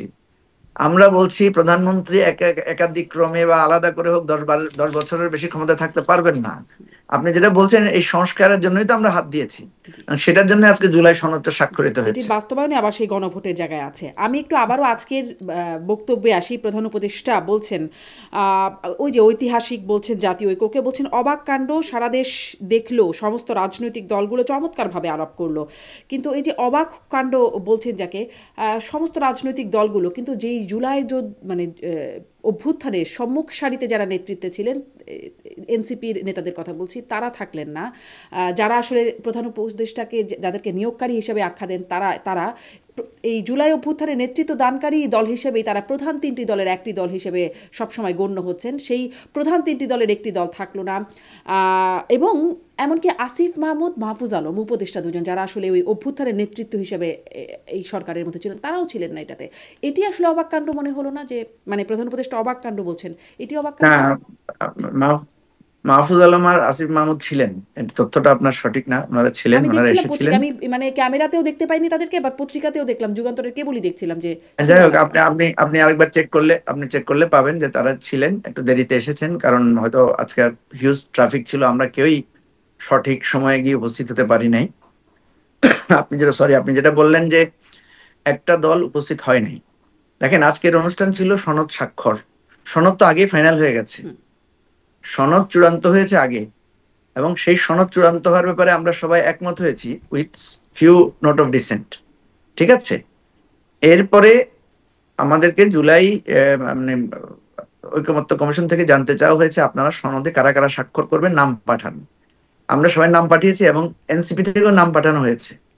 এনসিপির আহ্বায়ক এবং সদস্য সচিবের নাম তারা পাঠিয়েছে, তাদের জন্য আজকে চেয়ারও ছিল। তাহলে আজকে হঠাৎ করে তাদের যে অনুপস্থিতি, ধরে নিলাম যে মাঝখানে হয়তো কোনো কিছু তাদের নতুন করে দেখা দিয়েছে বলে তারা, এটাও তাদের অধিকার আছে। ঠিক আছে, আমি যদি অধিকারের জায়গা থেকে দেখি যে আমি সনদ একমত হয়েছি, সনদ স্বাক্ষরের জন্য নামও পাঠিয়েছি, এরপরও কবে সনদের দিন পাঠালেন আমি আসলে উপস্থিত সনদ হইনি। স্বাক্ষরের জন্য নাম? কারণ আমরা গতকাল বা তার আগের দিন তখনও জানছি যে এনসিপি স্বাক্ষর করবে না, তারা জানিয়ে দিচ্ছে গণমাধ্যমে। স্বাক্ষর স্বাক্ষর করবে না, এটা তো ধরেন আমরাও বহুবার বলেছি যে সনদ বাস্তবায়নের বিষয়ে পরিষ্কার না হলে আমরা স্বাক্ষর করব না। সনদ বাস্তবায়নের বিষয়ে তো আমাদের মধ্যে আলোচনা হয়েছে, আলোচনায় আমরা ফিক্স করেছি কয়েকটা পদ্ধতি, এবং সেই পদ্ধতিতে যখন আমরা একমত হতে পারি নাই, তখন আমরা বলেছি যে এটা এখন সরকারের হাতে, সরকার একটা সিদ্ধান্ত দিলেই হবে। ঠিক আছে, এই জিনিসগুলো একদম খোলামেলা পাবলিকলি লাইভ অনুষ্ঠানের মধ্য দিয়ে আলোচনা হয়েছে। এখন প্রশ্ন হচ্ছে, সনদ আলোচনায় আমরা ছিলাম, সনদ আলোচনায় সনদ প্রস্তুতের ব্যাপারে আমরা একমত হয়েছি, ওই যে ওই সনদ প্রশ্নটা, কবে বাস্তবায়নের আসলে নাম ব্যাপারে পাঠালেন আহ্বায়ক এবং দুজনের নাম পাঠালেন এনসিপি থেকে, কবে পাঠিয়েছেন? নাম নাম পাঠিয়েছে আরো 3 দিন আগে। 3 দিন আগে আমাদের কাছ থেকে যখন চাওয়া হয়েছে, আমরা একটা নির্ধারিত টাইম ছিল, সেখানে সবাই নাম পাঠিয়েছি। ঠিক আছে, তাহলে আপনি নামও পাঠালেন, নাম পাঠালেন মানে আপনি উপস্থিত থাকতে হবে, বাধ্যতামূলক বিষয় না। আমি বলছি প্রসেসটা আপনি এগ্রি করেছেন। এখন এনসিপি আজকে যে কথাটা বলে তারা মানে অনুপস্থিত ছিল, তারা বলছে তারা বাস্তবায়নের স্বীকৃতিটা দেখে তারপরে তারা স্বাক্ষর করবে। তারা স্বাক্ষর করবে না কিন্তু বলে নাই, তারা বলেছে তারা বাস্তবায়নের মানে প্রক্রিয়াটা দেখে তারপরে তারা স্বাক্ষর করবে। ঠিক আছে, আপনাকে একটা কথা বলি, আজকে আমরা যে অঙ্গীকারটা করেছি এটা হচ্ছে আমরা পার্লামেন্টে যখন নির্বাচিত হব এবং আমরা যদি সরকারে থাকি আগামী দিনে আমরা এই কাজগুলো করব। প্রত্যেক দল তার নিজের নিজের অঙ্গীকারটা সে সেখানে স্বাক্ষর করেছে। সুতরাং আজকে কারো অ্যাবসেন্সে কেউ আসতে পারে নাই, ধরেন কেউ কেউ একটা দল তো অসুস্থতার জন্য আসতে পারে নাই, কোনো একজন নেতা হয়তো দেখা গেল, তিনি তো পরে স্বাক্ষর করতে পারবেন। কথা হচ্ছে আমরা তো এগ্রি করে ফেলেছি এটার সাথে। কথাটা হচ্ছে আপনার সাথে আমি বাড়ি ভাড়া চুক্তি করে ফেলেছি, বাড়ি ভাড়ার একমত হয়েছে, এখন শুধু ডেট সাইন বাকি। ডেট সাইনের আজকের একটা আনুষ্ঠানিক তারিখ ছিল, এই তারিখে বেশিরভাগ দল এসেছে, বেশিরভাগ দল এসে স্বাক্ষর করেছে। একটা দল আসে নাই, তারা বলেছে তারা স্বাক্ষর করবে, বাট তারা আগে এটা কিভাবে বাস্তবায়ন হয় সেটা দেখতে চায়। এটাই একটা কারণ। এখন এর বাইরে আরেকটা যেটা, মানে সেটা হচ্ছে চুক্তি জুলাই তখনই যোদ্ধাদের কথা কার্যকর আপনি হয় যেটা যখন সেটি বলছেন। স্বাক্ষর হয়। আসলে চুক্তিতে স্বাক্ষর একটি মানে অন্যতম উপাদান চুক্তি সম্পন্ন হবার। হ্যাঁ, এটা তো হতেই পারে, ধরেন আপনি সবকিছু করলেন, আপনি বাড়ি ভাড়া ঠিক করলেন, এরপরে চুক্তি স্বাক্ষর করলেন না, তাহলে তো বাড়ি ভাড়া হবে না। ঠিক হবে না। আছে, তো সেটা তো একটা দল, আপনার 32টা দল আলোচনা করলো, 25টা দল স্বাক্ষর করলো, আর 7টা দল এখনো করে নাই। ঠিক আছে, কমিশন বলছে যে এই 7টা দল স্বাক্ষর করার জন্য আরো 10 দিন সময় পাবেন, তারা পরেও স্বাক্ষর করতে পারবেন। তাহলে একটা গেল। এখন ধরেন 7 দিন পরেও তারা স্বাক্ষর করলো না, এই স্বাক্ষর না করা মানে কি? স্বাক্ষর না করা মানে কি তারা এই অঙ্গীকারটা করলো না। আমরা এখানে যে জিনিসগুলো করেছি সেই অঙ্গীকারে তারা স্বাক্ষর করলো না। এটা কিন্তু জুলাই সনদে স্বাক্ষর করা না, এটা হচ্ছে অঙ্গীকারে স্বাক্ষর করা। তো অঙ্গীকারে স্বাক্ষর না করলে সেই অঙ্গীকার থেকে মুক্ত হয়ে গেল, ওনার এই বাস্তবায়নের দায় থেকে উনি মুক্ত থাকলেন। ইন্টারপ্রিটেশন তো এইভাবেই হবে, কথা বোঝেন নাই? সো যতক্ষণ পর্যন্ত আলোচনা হয়েছে এবং সেখানে এগুলো লিখে আছে কে কোন বিষয়ে একমত হয়েছে, কে কোন বিষয়ে দ্বিমত পোষণ করেছে, এই বিষয়গুলো তো সেখানে সব বলা আছে। আমরা যেটা মনে করি যে জুলাই সনদ স্বাক্ষর একটা পার্ট, জুলাই সনদের বাস্তবায়ন প্রক্রিয়া আরেকটা পার্ট, জুলাই সনদে নোট অফ ডিসেন্ট এটা আরেকটা পার্ট। এই তিনটা পার্টকেই আমরা আগামী দিনের রাজনীতির প্রধান লক্ষ্যবস্তু হবে। বিএনপি যে যে বিষয়গুলো যারা নোট অফ ডিসেন্ট দিয়েছে, এটা কিন্তু আমাদের সারা জীবনের রাজনৈতিক ভাবে আমরা কিন্তু বলবো যে আপনারাই সংস্কারের কথা বলেছেন, কিন্তু সংস্কারের এই এই জায়গায় আপনারা নোট অফ ডিসেন্ট দিয়েছেন, এবং এটা আমরা জনমত তৈরি করব। এবং যখন এই নির্বাচনে ওনারা যাবেন, নির্বাচনে যখন তারা ডায়লগে বসবেন, এই এই তর্কগুলো আমাদের হবে, এটাই হবে আমাদের কিন্তু মানে ভোটার মানে ভোটার এই কাছে পুরো সনদটা তখনই আসলে আমলে নেওয়ার মতো হবে যখন বাস্তবায়নের জায়গায় হবে। আপনি বলছেন যে বাস্তবায়নের পদ্ধতি হয় নাই, ঠিক হয় নাই বলে এনসিপি, মানে এনসিপিও যেটা জানিয়েছে, গণভোট বা আইনি ভিত্তি তারা চায়। এই বাস্তবায়নের জন্য আপনি বলছেন গণভোটে একমত হয়েছে, কিন্তু কবে হবে সেটিতে যেমন একমত হয় নাই। জামাত বলছে নভেম্বরে, বিএনপি বলছে নির্বাচনের দিন। কিভাবে হবে বা কি কি বিষয় থাকবে গণভোটে, সেগুলো বিষয়েও স্পষ্ট হওয়া যাচ্ছে না। তাহলে আদৌ হবে এই গণভোটের মাধ্যমে সব প্রক্রিয়াটি হবে এত দ্বিমত এবং মানে বিষয় চূড়ান্ত না হলে বা স্পষ্ট না হলে? না, সেটা তো সময়ের পরে বোঝা যাবে, তাই না? এই কমিশনের সময়কালের মধ্যেই তাকে বাস্তবায়নের প্রক্রিয়া তাকে করতে হবে। এবং গণভোটের ব্যাপারে তো সিদ্ধান্ত হয়ে গেছে, বাকি আছে যেটা, সেটা হচ্ছে এটা কি আগে গণভোট হবে না এটা একসাথে হবে, এটা একটা প্রক্রিয়াগত বিষয়, তাই না? এই প্রক্রিয়াগত বিষয়ে সরকারকে এখন সিদ্ধান্ত দিতে হবে। সরকার নির্বাচন কমিশনকে এঙ্গেজ করবে, নির্বাচন কমিশন তাদের সুপারিশ দিবে তাদের জন্য কোনটা সুবিধা, তারা কি একসাথে করবে না আলাদা করবে। এটা তো হইতেই পারে, আলাদা করলে কোনো সমস্যা নাই, একদিনে করলেও কোনো সমস্যা নাই। এটা স্রেফ সুবিধা অসুবিধার ব্যাপার, এটা মানে অন্য কোনো ব্যাপার আপনাদের না। কাছে, মানে আপনার দলের কাছে বা আপনার কাছে না, কিন্তু জামাত আর বিএনপির কাছে তো খুবই মানে বড় বিষয়। কারণ জামাত একদম গো ধরে আছে, তারা নভেম্বরের মধ্যে চায়, আর বিএনপি একদম বলছে তারা নির্বাচনের দিনেই, যদি হয় তাহলে নির্বাচনের দিনেই হতে হবে। না, সেটাই তো আমরা বলেছি। আপনি আজকে দেখবেন আমরা এই ব্যাপারে আমাদের স্টেটমেন্ট করেছি, আমরা বলেছি যে বিএনপি, জামাত এবং এনসিপি এই তিনটা দলের মধ্যে যথেষ্ট ইগো আমরা দেখতে পাচ্ছি। কারণ বিএনপি একটা বড় দল, তারা বেশ কয়েকবার ক্ষমতায় ছিল, তাদের হিউজ জনসমর্থন, এবং বিগত 15 বছর ধরে তারা নানাভাবে নির্যাতিত হয়েছে। এই জিনিসটা তাদের মধ্যে একটা ইগো তৈরি করেছে, যে তারা মনে করছে আমরাই সবচাইতে, মানে আমরা ভোটে জিতবো, আমরা বেশি নির্যাতন ভোগ করেছি, আমাদের বেশি জনসমর্থন, এই ইগোটা তাদের মধ্যে কাজ করছে। জামাত আপনার বিগত এই 15-16 বছরে জামাতও অনেক বেশি নির্যাতন ভোগ করেছে, তাদের নেতাদের ফাঁসি হয়েছে, তারা বিভিন্ন ভাবে তারা নিষিদ্ধ পর্যন্ত হয়েছে, কিন্তু তারা তাদের এই দলটাকে তারা ধরে রেখেছে। ঠিক আছে, তারা আবার ইসলামিক আদর্শের আলোকে কাজ করছে। তারা আপনার এই গণ অভ্যুত্থানে নানা পরিচয় গোপন করে হলেও তারা নানাভাবে ভূমিকা রেখেছে। এখন সামহাও বিভিন্ন সংসদ নির্বাচন, বিভিন্ন ছাত্র সংসদ নির্বাচনে দেখা যাচ্ছে তাদের ছাত্র সংগঠনের একটা বিজয়ের মানে এক ধরনের স্রোত তৈরি হয়েছে। জামাত মনে করছে যে তাদের এই ঊর্ধ্বমুখী জনপ্রিয়তা এটাও তাদের মধ্যে একটা ইগো তৈরি করেছে, ফলে তারা এই যে গোঁ ধরে রাখছে। ঠিক তেমনি ভাবে আপনার এনসিপি কেও দেখা যাচ্ছে তারা নিজেদেরকে এই গণ অভ্যুত্থানের প্রধান নেতৃত্ব দানকারী যে ফিগার গুলো আছে সেগুলোই হচ্ছে আমাদের এনসিপির প্রধান নেতৃত্বে। এবং তারা মনে করছে যে তাদের, বা মনে করে না, আমি মনে হচ্ছে এটা বাস্তব, তাদের আহ্বানেই কিন্তু সারা দেশ সাড়া দিয়েছে, জাতি সাড়া দিয়েছে। সুতরাং এটাও তাদের মধ্যে একটা ইগো আকারে কাজ করছে। এই তিন ইগোর মাঝখানে আছে সরকার, এবং সরকার কিন্তু এই তিনটা দলকে গুরুত্বপূর্ণ দল আকারে বিবেচনাও করছে। আমেরিকায় যাওয়ার সময় তাদেরকে সাথে করে নিয়ে গেছে। সেজন্য আমরা বলছি এই তিন দলের ইগো এবং সরকারের সমাধানের মধ্যেই রয়েছে আমাদের এই সবকিছু মোটামুটি সমাধান। আমরা তো স্বাক্ষর করে ফেলেছি, এখন সরকারকে এই তিন দলের ইগো কমিয়ে একটা সমাধানে পৌঁছতে হবে। সমাধানে না পৌঁছলে জনগণ বিচার করবে, জনগণ দেখবে যে কার ইগোর কারণে কি সমস্যা হচ্ছে। ঠিক আছে, এখন ধরেন সরকার যদি সিদ্ধান্ত দেয় যে ঠিক আছে নভেম্বরে গণভোট হবে, বিএনপি এটার বিরোধিতা করবে, মানুষ তখন দেখবে যে বিএনপি এটাকে অন্যায়ভাবে বিরোধিতা করছে।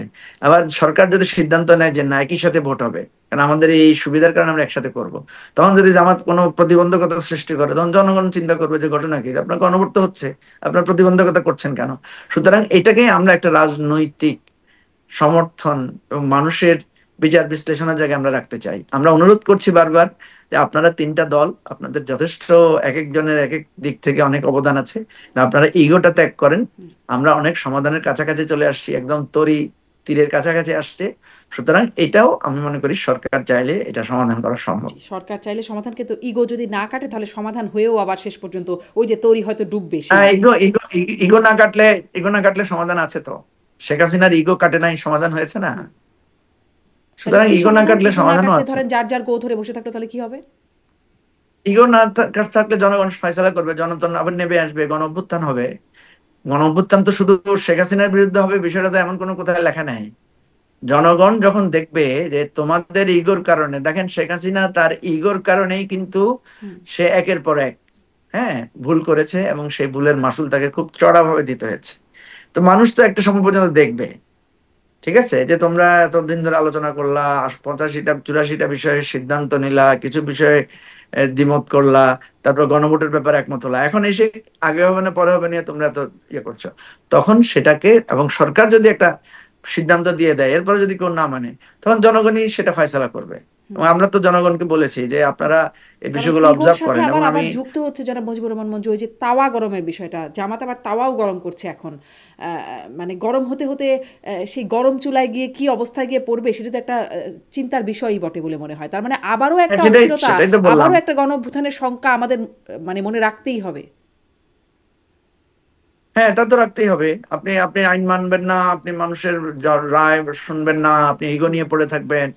আপনি কত বড় লোক ছিলেন, কত মানুষের ছিল, আমরা বিশাল বিশাল জনসভা জামাত বিএনপি করেছে না, তো বড় বড় জনসভা করে কি তারা সরকারকে হটাতে পেরেছে? পারে নাই তো। সুতরাং এগুলো কি মানুষ ভুলে গেছে এত তাড়াতাড়ি? ভুলে যায় না। তার মানে কি নির্বাচনটা ফেব্রুয়ারিতেই হবে? ফেব্রুয়ারিতেই হবে বারবার বললেও প্রশ্নবোধক রয়ে যাচ্ছে। মানে আবারও যদি গণঅভ্যুত্থানের সংখ্যা থাকে, ইগো না হলে, আবারও যদি অস্থিরতার সংখ্যা থাকে, তাহলে কি নির্বাচনটা আসলেই প্রশ্ন রয়েই গেছে এখনো? হ্যাঁ, নির্বাচন তো প্রশ্নবিদ্ধ হচ্ছে ওনাদের এই ইগোর সংকটের কারণে।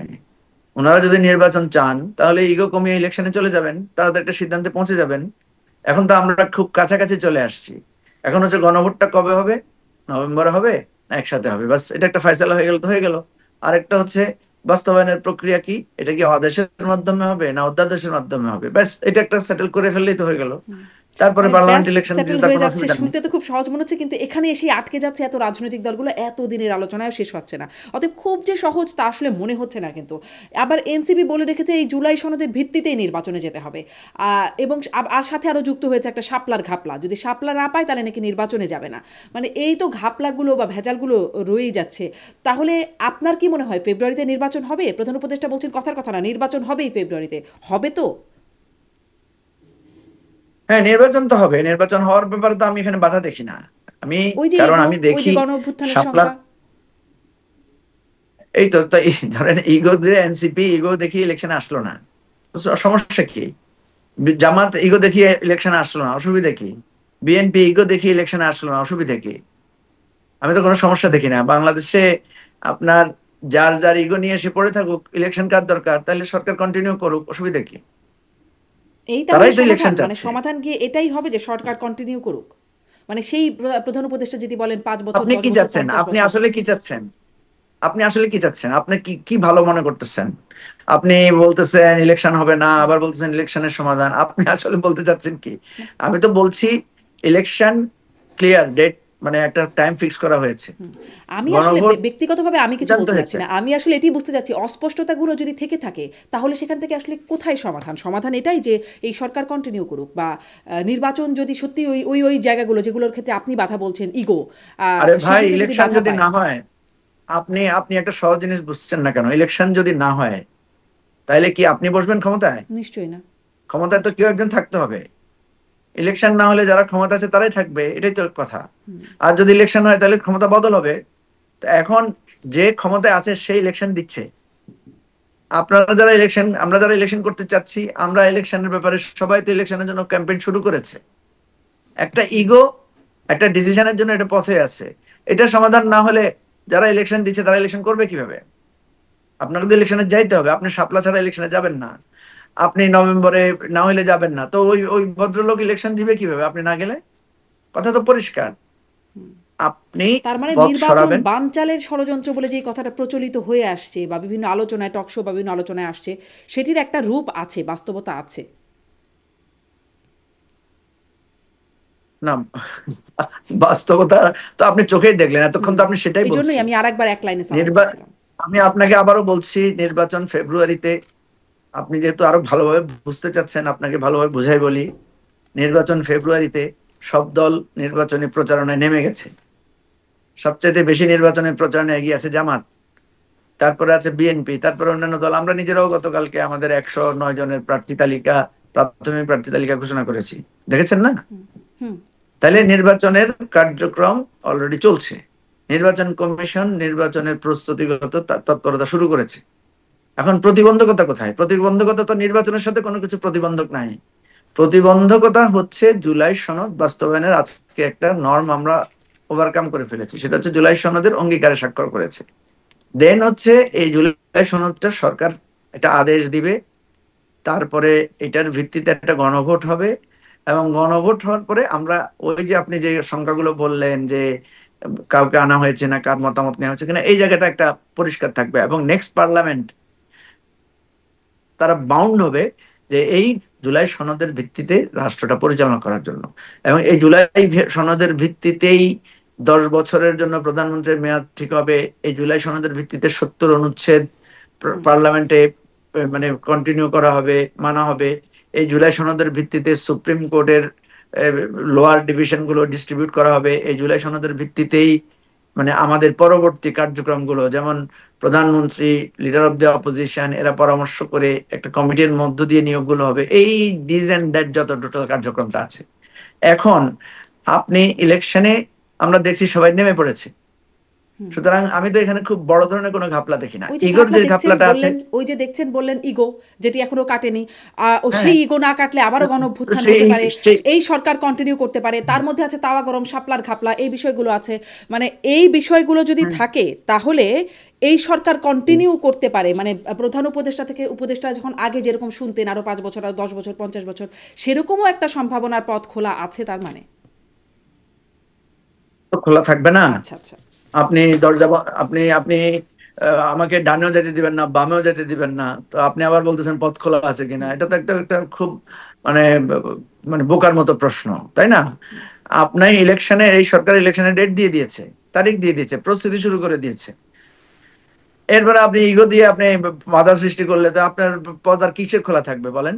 হয় জনগণ এসে আপনাকে ফয়সালা করতে হবে, না হলে মানুষ যদি মনে করে যে না আমরাও নাই, এরাও ইগো নিয়ে থাকুক, তাহলে সরকার সেভাবে থাকবে। এটাই তো হওয়ার কথা, আর কি হবে? আপনার বার্তা মনে হয় অনেকের কাছে স্পষ্ট হয়েছে। আবার একটু আজকের আজকের প্রধান উপদেষ্টার বক্তব্যের একটা অংশে বলি। তিনি বলছেন আজকে আসলে বর্বরতা থেকে সভ্যতার দিকে যাত্রা শুরু হলো। এবং তিনি সাথে সাথে এও বলছেন যে আমরা মানে সারা বিশ্ব দেখবে। তিনি নির্বাচন প্রসঙ্গেও বলছেন, কিন্তু তিনি বলছেন যে আমরা আমাদের নির্বাচন নিজেরা করব, জুলাই সনদ যারা করেছে তাদের হাতে নির্বাচন, পুলিশ এসে কেন ধাক্কাধাক্কি করবে, আমরা ইনশাল্লাহ পারবো, সেই পারার চিহ্ন রেখে গেলাম। মানে পুলিশ এসে ধাক্কাধাক্কি করবে না, করার কোনো দরকার হবে না, আমরা নিজেরাই পারবো, চিহ্ন রেখে গেলাম। এভাবে ঠিক অনুষ্ঠানের আগেই জুলাই যোদ্ধাদের পেটানো হলো, সেটা তাদেরকে ওখান থেকে তাড়িয়েই দেওয়া হলো। সেখানে বাসে অগ্নিসংযোগ বা বাস ট্রাক ভাঙচুরের ঘটনা ঘটলো। মানে এই ঘটনাগুলো তো ঘটলো। জুলাই যোদ্ধার হাতও খুলে গেল একজনে, দেখলাম একটা খুবই মর্মান্তিক ঘটনা। আর্টিফিশিয়াল যে হাত লাগানো সেটি খুলে গেছে, সেটিও ছবিতে চলে এসছে। মানে ধাক্কাধাক্কিতে তো বড় অনেক ছোট কথা, অনেক বড় সহিংসতার মতো একটা ব্যাপার। এই চিহ্ন রেখে গেলাম আসলে নির্বাচনের আগে, আমরা পারবো সেই পারার চিহ্ন। কি করা দরকার ছিল আপনি মনে করেন? আপনি কি মনে করেন কি করা দরকার ছিল? আমি তো আসলে বলতে পারবো না, কিন্তু চিহ্নটা কেমন রেখে গেলেন সেটা আসলে প্রশ্ন। প্রধান সেটা উপদেষ্টা আপনি বলছেন আমরা বলেন। পারবো, চিহ্ন রেখে গেলাম, আপনি চিহ্নটা কেমন? আপনি আপনি নিজেই বলেন না চিহ্নটা কেমন। ধরেন এই যে আজকের যে আয়োজনটা হয়েছে, এটা অনেক দিন আগে থেকে আয়োজন না? হুম আমাদের এত আলোচনা হলো, জুলাই সনদ ফিক্স হলো, সবকিছু হলো, পাবলিকলি ডকুমেন্টস করা হয়েছে না? হুম তো জুলাই যোদ্ধারা এতদিন এটা নিয়ে আপত্তি, যারা আজকে আসলেন এখানে, তারা এতদিন কি তাদের কিছু শুনেছেন? আপনি তাদের কোনো আপত্তি শুনেছেন? আমি আপনাকে প্রশ্ন করছি, না না শুনেছেন না, এদের জুলাই আপত্তি? যোদ্ধারা তো এভাবে এসে সামনাসামনি রাস্তায় নেমে আপত্তি করে নাই। রাস্তায় নিয়ে আপত্তি করে নাই। তারা কি কোনোদিন আমাদের আমরা যে কমিশনে যে ফাইনাল করলাম, চূড়ান্ত করলাম, পরশুদিনও প্রধান উপদেষ্টা গিয়ে সেখানে ফাইনাল করলেন, তারা কি সেখানে গিয়ে প্রতিবাদ জানিয়েছেন? না কোনো স্টেটমেন্ট করেছেন? কোনো স্মারকলিপি দিয়েছেন? না, করেন নাই। তাহলে কেন? না একটা তাহলে সংবাদ জুলাই সম্মেলন যোদ্ধারা এসে গেলেন, করেন? জুলাই যোদ্ধারা আসলেন, জুলাইয়ের সম্মুখ সারির নেতৃত্ব তারা আসলেন না। জুলাই যোদ্ধারা এসে এবং না জামাতের আমির আমি এই তো আমি তো সহিংসতার ঘটনায় প্রতিবাদ করছেন, না না না, নিন্দা আপনি কথা জানাচ্ছেন। ঘুরাবেন না, আপনি কথা পাশ কাটাবেন না। আপনাকে আমি যেটা জিজ্ঞেস করছি সেটার জবাব না না, দেন। আমি আসলে উত্তর কথা দিতে পারবো না, আমি হচ্ছে শুধু যে প্রশ্নই করব না যে না এটি না, আসলে কেন হলো, আপনাকে এটা উত্তর কিভাবে না, কেমন হলো। আপনাকে উত্তর দিতে হবে। আপনি যখন আমাকে প্রশ্ন করবেন, সেই প্রশ্ন কেন করছেন সেটার উত্তর আপনাকে দিতে হবে। প্রথম কথা হলো, আপনি প্রশ্ন করলেন যে তাদেরকে কেন পিটানো হলো। তো আমি তো আপনাকে প্রশ্ন না, করলাম যে আমি তারা কেন পেটানো কেন হলো সেই আসলো। প্রশ্নটা করি নাই, আমি প্রশ্ন করছি কেমন না চিহ্ন রেখে করেছেন যাওয়া হলো, আপনি, যেই চিহ্নের কথা প্রধান না না উপদেষ্টা না, আপনি বলছেন। আপনি প্রশ্ন করেছেন তো যে কেন তাদেরকে পিটানো না হলো, না, আমি এই তাদের হাত প্রশ্নটা খুলে করি গেল, নাই। বললেন না? না, না কেন আপনি পেটানো বললেন হলো না না, হাত তারা খুলে গেল, তারা বাধা প্রয়োগ করছিল, পুলিশ বাসে তাদের সরিয়ে অগ্নিসংযোগ দিয়েছে করা এবং হলো। সহিংসতা হয়েছে। হ্যাঁ আপনি নিজেই বললেন যে হাত খুলে গেল, বাসে অগ্নিসংযোগ করা হলো, ঢুকে পড়লো, এগুলো তো বললেন। হ্যাঁ, তো প্রশ্ন হচ্ছে কেন ঢুকে পড়লো। এই কারণেই তো একটা একটা যৌক্তিকতার ব্যাপার তো থাকে, যে আপনি আজকে যেটা আমরা দেখলাম যে আজকে অনুষ্ঠানটা বানচাল করারই একটা পদক্ষেপ নেওয়া হয়েছে হঠাৎ করে, যেটা আজকে 1 মাস 2 মাস ধরে এই ধরনের কোনো আলোচনায় আমরা শুনি নাই, প্রতিবাদের কোনো চিহ্ন আমরা দেখি নাই। তো যখন কেউ এসে, আপনার ধরেন আপনার আপন ভাইও এসে যদি আপনার বিয়ের অনুষ্ঠানে এসে কোনো, তার বিয়েতে কোনো অমত নাই, দ্বিমত নাই, সে কখনো কোনো কিছু বলে নাই, বিয়ের দিনে এসে সে যখন হাঙ্গামা করতে আসবে, আপনার তখন করণীয় কি? আপনি তখন পুলিশ ডাকবেন না? আপনি তখন বাধা দিবেন না? হুম। আপনি তখন প্রতিবাদ করবেন না যে তুমি এতদিন কিছু করো নাই, এখন কেন আসছো? সুতরাং আপনি যেটা বলছেন যে এইটাই হয়েছে, এবং এই ঘটনাটা মানে আনঅ্যাভয়েডেবল ছিল, কারণ পুরো অনুষ্ঠানটাকেই আজকে ফয়েল করে দেওয়ার জন্য একটা পরিস্থিতি তৈরি হয়েছে। সেই পরিস্থিতির প্রতিবাদ বা সেই পরিস্থিতির উপর দাঁড়িয়ে সবাই কিন্তু অংশগ্রহণ করেছে, এবং বৃষ্টিও ছিল।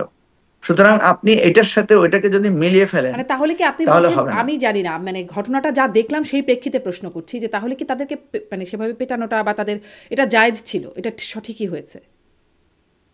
আপনি বলেন না কি ছিল। আমি তো বললাম আপনার বিয়ের অনুষ্ঠানে বিয়ের তো আপনার আসলে আপন এটা তো ভাই বিয়ের যদি এসে, অনুষ্ঠান না, আর যদি বিয়ের অনুষ্ঠান হয় তারাই আসলে বরকনের ভূমিকায়, কারণ তারা জুলাই যোদ্ধা, স্বাক্ষর হচ্ছে জুলাই সনদ। সেটাই তো বললাম, আরে ভাই আপনার ভাই, আপনার আপনার বিয়েতে আপনার ভাই বরকনে না, অংশ না? সে এতদিন প্রতিবাদ করলো না, বিয়ে হচ্ছে, সম্বন্ধ হচ্ছে, সবকিছু সে দেখতেছে, আজকে হঠাৎ বিয়ের দিন এসে করলে, তখন আপনি সে বিষয়টা কিভাবে নিবেন? আমি তো আপনাকে জিজ্ঞেস করতেছি। আপনি বলেন না যে আপনি কি হাসি মুখে বলবেন আসো হে ভাই, আমার আসলে বিয়ে তার ভেঙে মানে দিই, কি এটা এই করবেন? বিয়ের বরকনে হচ্ছে, যদি এটা বিয়ের আয়োজন হয়, বরকনে হচ্ছে এই পক্ষগুলো, আর তারা হচ্ছে তৃতীয় পক্ষ, মানে ভাই বোন বা আত্মীয় স্বজন, তারা আর এসে ঝামেলা তৃতীয় পক্ষ করছেন। না তো, তৃতীয় পক্ষ না, তৃতীয় পক্ষ না তো। হ্যাঁ আপনি তো মানে আপনি বারবার বিষয়গুলোকে জটিল করছেন, কারণ আমি তো খুব সহজভাবে বলছি। যেই যারা বলছে এই জুলাইয়ের পক্ষ, তাদের জন্যই তো এই জুলাই সনদটা তৈরি হয়েছে। সেই জুলাই সনদে সেখানে স্পষ্ট করে বলা আছে যে আহত, পঙ্গু এবং শহীদ পরিবারের জন্য সর্বোচ্চ তাদের জন্য রাষ্ট্র দায়িত্ব নেবে, তাদের জন্য নিয়েছেও রাষ্ট্র। ঠিক আছে, যতটুকু এখন পর্যন্ত নিয়েছে, বাকি আরো নিবে। এবং বলা হয়েছে যে তাদের এই বিচারের দায় আমরা সবাই মিলে আমরা নিব, আমরা যারা এই স্বাক্ষর করছি। ঠিক আছে। আচ্ছা, এটা ফয়সালা হয়ে গেছে আরো মানে বলা যায় 1 মাস আগে। তখন কোনো প্রতিবাদ হয় নাই, তখন কোনো দাবি উঠে নাই, তখন কেউ এসে বলে নাই যে এখানে এই কথাটা। তারপরও তারা যখন ঢুকে গেছে, ঠিক আছে, তাদেরকে বলা হয়েছে যে ঠিক আছে, তোমাদের আরো অ্যাসুরেন্স যেটা দরকার সেটাও করা হয়েছে। ঠিক আছে, এরপরে তারা বাইরে গিয়ে যখন রাস্তাঘাটে করবে, তখন পুলিশ তাদেরকে নিবৃত্ত করবে না? আপনি কি মনে করেন করাটা ঠিক হয়েছে কিনা? এবার আপনি বলেন জামাতের আমির ঠিক কিন্তু হয়েছে এটি কিনা, এবার বলেন। সমালোচনা করেছেন, জামাতের আমির এটা নিন্দা করেছেন যে যেভাবে জুলাই আরে যোদ্ধাদের ভাই, পেটানো আপনার হয়েছে। কথা জানতে চাচ্ছি, জামাতের দিকে পড়ে থাকেন কেন সারাদিন? জামাতের সাথে পড়ে থাকার তো আপনার আমার দরকার নাই। আমি আপনার কথা জিজ্ঞেস করতেছি যে যখন এরকম করে তখন পুলিশের কি করণীয়? না, পুলিশ আইন তখন শৃঙ্খলা পুলিশ তো, রক্ষায় তার ব্যবস্থা নেবে, সেটি হচ্ছে স্বাভাবিক হ্যাঁ, ব্যাপার। পুলিশ তো আইন পুলিশ শৃঙ্খলা আইন রক্ষা করার শৃঙ্খলা কাছে, রক্ষায় এই তো ব্যবস্থা নেবে, এতক্ষণে, কিন্তু তারা আবার এতক্ষণে আপনি জুলাই আপনি যোদ্ধা, একটু স্বাক্ষর হচ্ছে জুলাই সনদ, প্রশ্নটা এই জন্যই। হ্যাঁ ঠিক আছে, প্রশ্ন তো ঠিক আছে, আপনি বললাম তো আপনার ভাই হলেও তো আপনি ন্যায়ের প্রশ্নে আপনি তো আপনার বিয়ে ভেঙে দিবেন না। এখন এই ন্যায়ের ঠিক প্রসঙ্গটাই আছে, এক একজনের সেটাই কাছে আমি, এক এক রকম, সেজন্যই আপনার কাছে জিজ্ঞাসা করা। মানে জামাতের আমির হ্যাঁ সেটাই তো গুরুত্বপূর্ণ বললাম। ব্যক্তি, তিনিও এই প্রসঙ্গে হ্যাঁ ঠিক বলছেন। আছে, এটা জামাতের আমিরকে একদিন আপনার প্রোগ্রামে ডাকবেন, হুম। ডেকে ওনাকে প্রশ্ন করবেন, তাহলে ভালো হবে। ঠিক আছে, জি, আপনি যেহেতু কি এটা এতই বলতে পারেন আপনার জামাতের জামাতের প্রতি আমির এত কেন আসলেন প্রীতি। না আজকের প্রোগ্রামে? মানে অবশ্য তাদের না প্রতিনিধি আমি আসছেন। বলতে পারবো না। হ্যাঁ, আপনি জামাতের কাউকে মিটিং এ ডাকবেন, আপনার শোতে ডাকবেন, ডেকে তারপর জিজ্ঞেস করবেন, সেটা ভালো হবে। অথবা ওনার ফোন নাম্বার কালেকশন করে ওনাকে ফোন আছে করে আমার জানতে কাছে, পারেন। আছে, আমি কথা বলি মাঝে সমস্যা মাঝে, নেই। মানে আমার শোতে আসেন আর ঠিক কি, আছে, সেই হ্যাঁ অনুযায়ী হ্যাঁ কথা হ্যাঁ, বলি। তাহলে আপনি কথা বলে নিন, সেটাই ভালো হবে আপনার জি, জন্য। সুযোগ পেলে নিশ্চয়ই কথা বলবো, এমনি তো তার কথা হয় না, অনুষ্ঠানের আমন্ত্রণ জানানোর সুযোগ পেলেই তখন একটু কথা হয় তার না সাথে না, আমার। আপনি আপনি শো ছাড়াও তো আপনি আমাদেরকে ফোন করেন মাঝে মাঝে, তখন ওইভাবে করবেন আর কি, করে জিজ্ঞেস করে নেবেন যে উনি কেন আসলো না, কি সমস্যা। না, শো মাঝে মাঝে ছাড়া অবশ্য খুব বেশি আপনার আপনার শোর সাথেও খুব গেস্টদের, কথা হয়েছে তা না। আচ্ছা, শোর শোর নিশ্চয়ই সুযোগ শোর পেলে আমি গেস্টদের কি অবশ্যই খবর জিজ্ঞাসা নেবেন করবো এই না? বিষয়ে, আমি সুযোগ পেলে অনেক কিছুই জিজ্ঞাসা করি, চেষ্টা করবো নিশ্চয়ই এই বিষয়টিও জি। জিজ্ঞাসা করবার। একটু জুলাই সনদের কন্টেন্টে অঙ্গীকার নামার কথা যেটা বলছেন, একটা পটভূমি বলা হচ্ছে। জুলাই ঘোষণাপত্র যখন স্বাক্ষরিত হলো তখন রাজনৈতিক দলগুলো, এনসিপির মতো রাজনৈতিক দল বা অনেক রাজনৈতিক দলই বলেছে যে এটি একটি দলের ঘোষণাপত্র বা একটি দলের ইতিহাস তার মধ্যে প্রাধান্য পেয়েছে। এটিও বলা, মানে লেখক গবেষক মহিউদ্দিন আহমেদ সহ বিশ্লেষকরা যারা আমরা টকশোতে যাদের সাথে কথা বলি তারা অনেকেই বলেছেন যে একটি দল ঘেঁষা ঘোষণাপত্র হয়েছে। এই অঙ্গীকার নামাটার মধ্যেও কি, মানে আমি বলছি জুলাই সনদে যে পটভূমি তৈরি করা হলো, বলা হলো, সেটিও কি একটি দল ঘেঁষা কিনা? কারণ ওই যে বলছিলেন যে কথা বললে জিজ্ঞাসা করে নেবেন, আমি জিজ্ঞাসা করেছিলাম যে ওই যে লগি বৈঠার প্রসঙ্গ, যেটি আসলে এই জুলাই সনদে পটভূমিতে বলা আছে যে 2006 সালে আওয়ামী লীগের নেতৃত্বে লগি বৈঠা তাণ্ডবে দেশে কয়েকটি নৃশংস রাজনৈতিক হত্যাকাণ্ড সংঘটিত হয় এবং সেই ধারাবাহিকতায় 2007 সালে দেশে জরুরি অবস্থা জারি ও একটি অস্বাভাবিক তত্ত্বাবধায়ক সরকার প্রতিষ্ঠা হয়, যা 1/11 সরকার নামে পরিচিত। এই হচ্ছে জুলাই সনদের পটভূমিতে এই অংশটা লেখা। আমি জিজ্ঞাসা করেছিলাম জামাতের আমিরকে যে সেই সময় লগি বইটার তাণ্ডবটা কেন হয়েছিল, যখন বিচারপতি কে এম হাসানকে জ্যেষ্ঠতা লঙ্ঘন করে প্রধান বিচারপতি করা এবং বিচারপতিদের বয়স বাড়িয়ে তাকে যেন প্রধান বিচারপতি করা যায়, যেন তিনি প্রধান তত্ত্বাবধায়ক সরকারের প্রধান হতে পারেন, এবং তখন সেটিকে ঘিরে একটা আন্দোলন তৈরি হলো। আওয়ামী লীগ সেটি মানল না, লগি বৈঠার আন্দোলন বা মানুষ হত্যার বিষয়টি তখন আসলো, জামাতের সাথে সাংঘর্ষিক অবস্থা। এই যে তত্ত্বাবধায়ক সরকারকে কলঙ্কিত করার যে যাত্রা, সেটিতে তো তাহলে বিএনপি বা জামাত আপনারাও ওইটাতে সামিল। তখন তিনি এই বিষয়ে তিনি বলেছিলেন যে সেটি নিশ্চয়ই আমাদের একটা ভুল ছিল, তত্ত্বাবধায়ক সরকারকে কলঙ্কিত করার যাত্রা। এখনও এই জুলাই সনদে সেটিই বলা হচ্ছে যে লগি বৈঠা, এবং তার প্রেক্ষিতে আসছে 1/11। মানে এইটাও কি আসলে, আমি এটা একটা উদাহরণ দিলাম শুধুমাত্র, আসলে কি একটি দল ঘেঁষা হয়ে যাচ্ছে কিনা পটভূমি বা বিস্তারিত যেভাবে আসছে জুলাই ঘোষণাপত্রের পরে সনদও যেভাবে আসছে? না, দল এটা দল ঘেঁষা যদি আমরা মনে করতাম তাহলে তো আমরা এটাতে স্বাক্ষর করতাম না, বা দল ঘেঁষা যদি মনে করতাম তাহলে তো এটা জুলাই সনদ আকারে 32-33 দল এটা গ্রহণ করতো না। ঠিক আছে, এই পটভূমিতার তো সবার আমরা এগ্রি করেছি। এখন মহিউদ্দিন ভাই যেটা করেছেন এটা ওনার স্বাধীনতা আছে, উনি এটা কি অবজার্ভ করবে, আপনি এটা সম্পর্কে মন্তব্য করতে পারেন, এটা এক একজন একভাবে মন্তব্য করতেই পারে। কারো কারো কাছে তো জুড়ে মানে লগি বৈঠা এটা একটা মহত্তম কাজও বিবেচিত হতে পারে, তাই না? কারণ যারা লগি বৈঠা করে মানুষ মেরেছিল সে সমস্ত মামলাগুলো তো নেওয়া হয় নাই, বিচারও হয় নাই সেই সময়ে। সুতরাং সুতরাং ওইটা এক একজন এক এক ভাবে দেখবে, এবং যারা যেভাবে দেখার তারা সেভাবে দেখুক।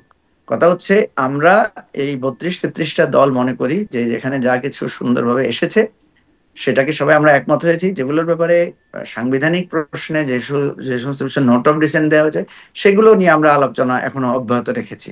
সুতরাং এটা কেউ যদি সেরকম বলে থাকে এবং এটাকে যুগ যুগ ধরে এটাকে পর্যালোচনা করার সুযোগ তো থাকবেই। এটা এটা তো কারো কারো অধিকারও তো আমরা বাধা দিতে পারবো না।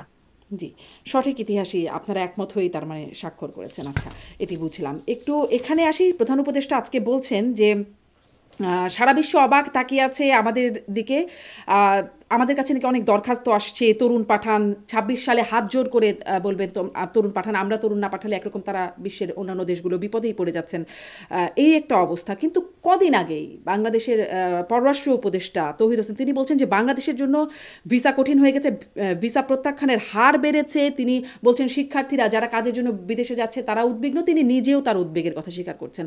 তাহলে আসলে এই যখন সংশ্লিষ্ট মন্ত্রণালয় বলছে যে দেশ থেকে যাওয়ার হারটা এরকম বা এরকম কঠিন হয়ে যাচ্ছে প্রক্রিয়াটা, তখন প্রধান উপদেষ্টা অসত্য বললেন নাকি? মানে দ্বিচারিতা কোনটা, কোথায় দেখেন কিনা? না, দ্বিচারিতা নাই এখানে। প্রধান উপদেষ্টা তো একটা হোপ দেখিয়েছেন যে আমরা এই জায়গায় যেতে চাই বা আমরা এটা করব, আমাদের রাষ্ট্রটার এই পটেনশিয়াল আছে। না, দরখাস্ত ঠিক আসছে আছে, আমাদের কাছে রাষ্ট্রের অনেক, সকল সারা বিশ্ব হাত জোড় করছে। আসছে তো, ধরেন ওই যে ওনার কাছে জাপানে 1 লক্ষ লোক ইয়ে করার চুক্তি হয়েছে না, সেই ধরনের। তো আমাদের দেশের শ্রমশক্তি আমরা যদি সুন্দরভাবে ট্রেনিং করে দেশ বিদেশে পাঠাই, সেটা তো একটা মানে চাহিদা তো আছেই, তাই না? এই কিছুদিন আগে আমরা দেখলাম মালয়েশিয়ানরাও লোক নেওয়ার জন্য করেছে, সেটা তো আলাদা। আবার একই জিনিসও আছে, আমাদের শ্রমিকরা চাকরিচ্যুত হয়ে দেশে ফিরে আসছেন, সেটা তো আছে।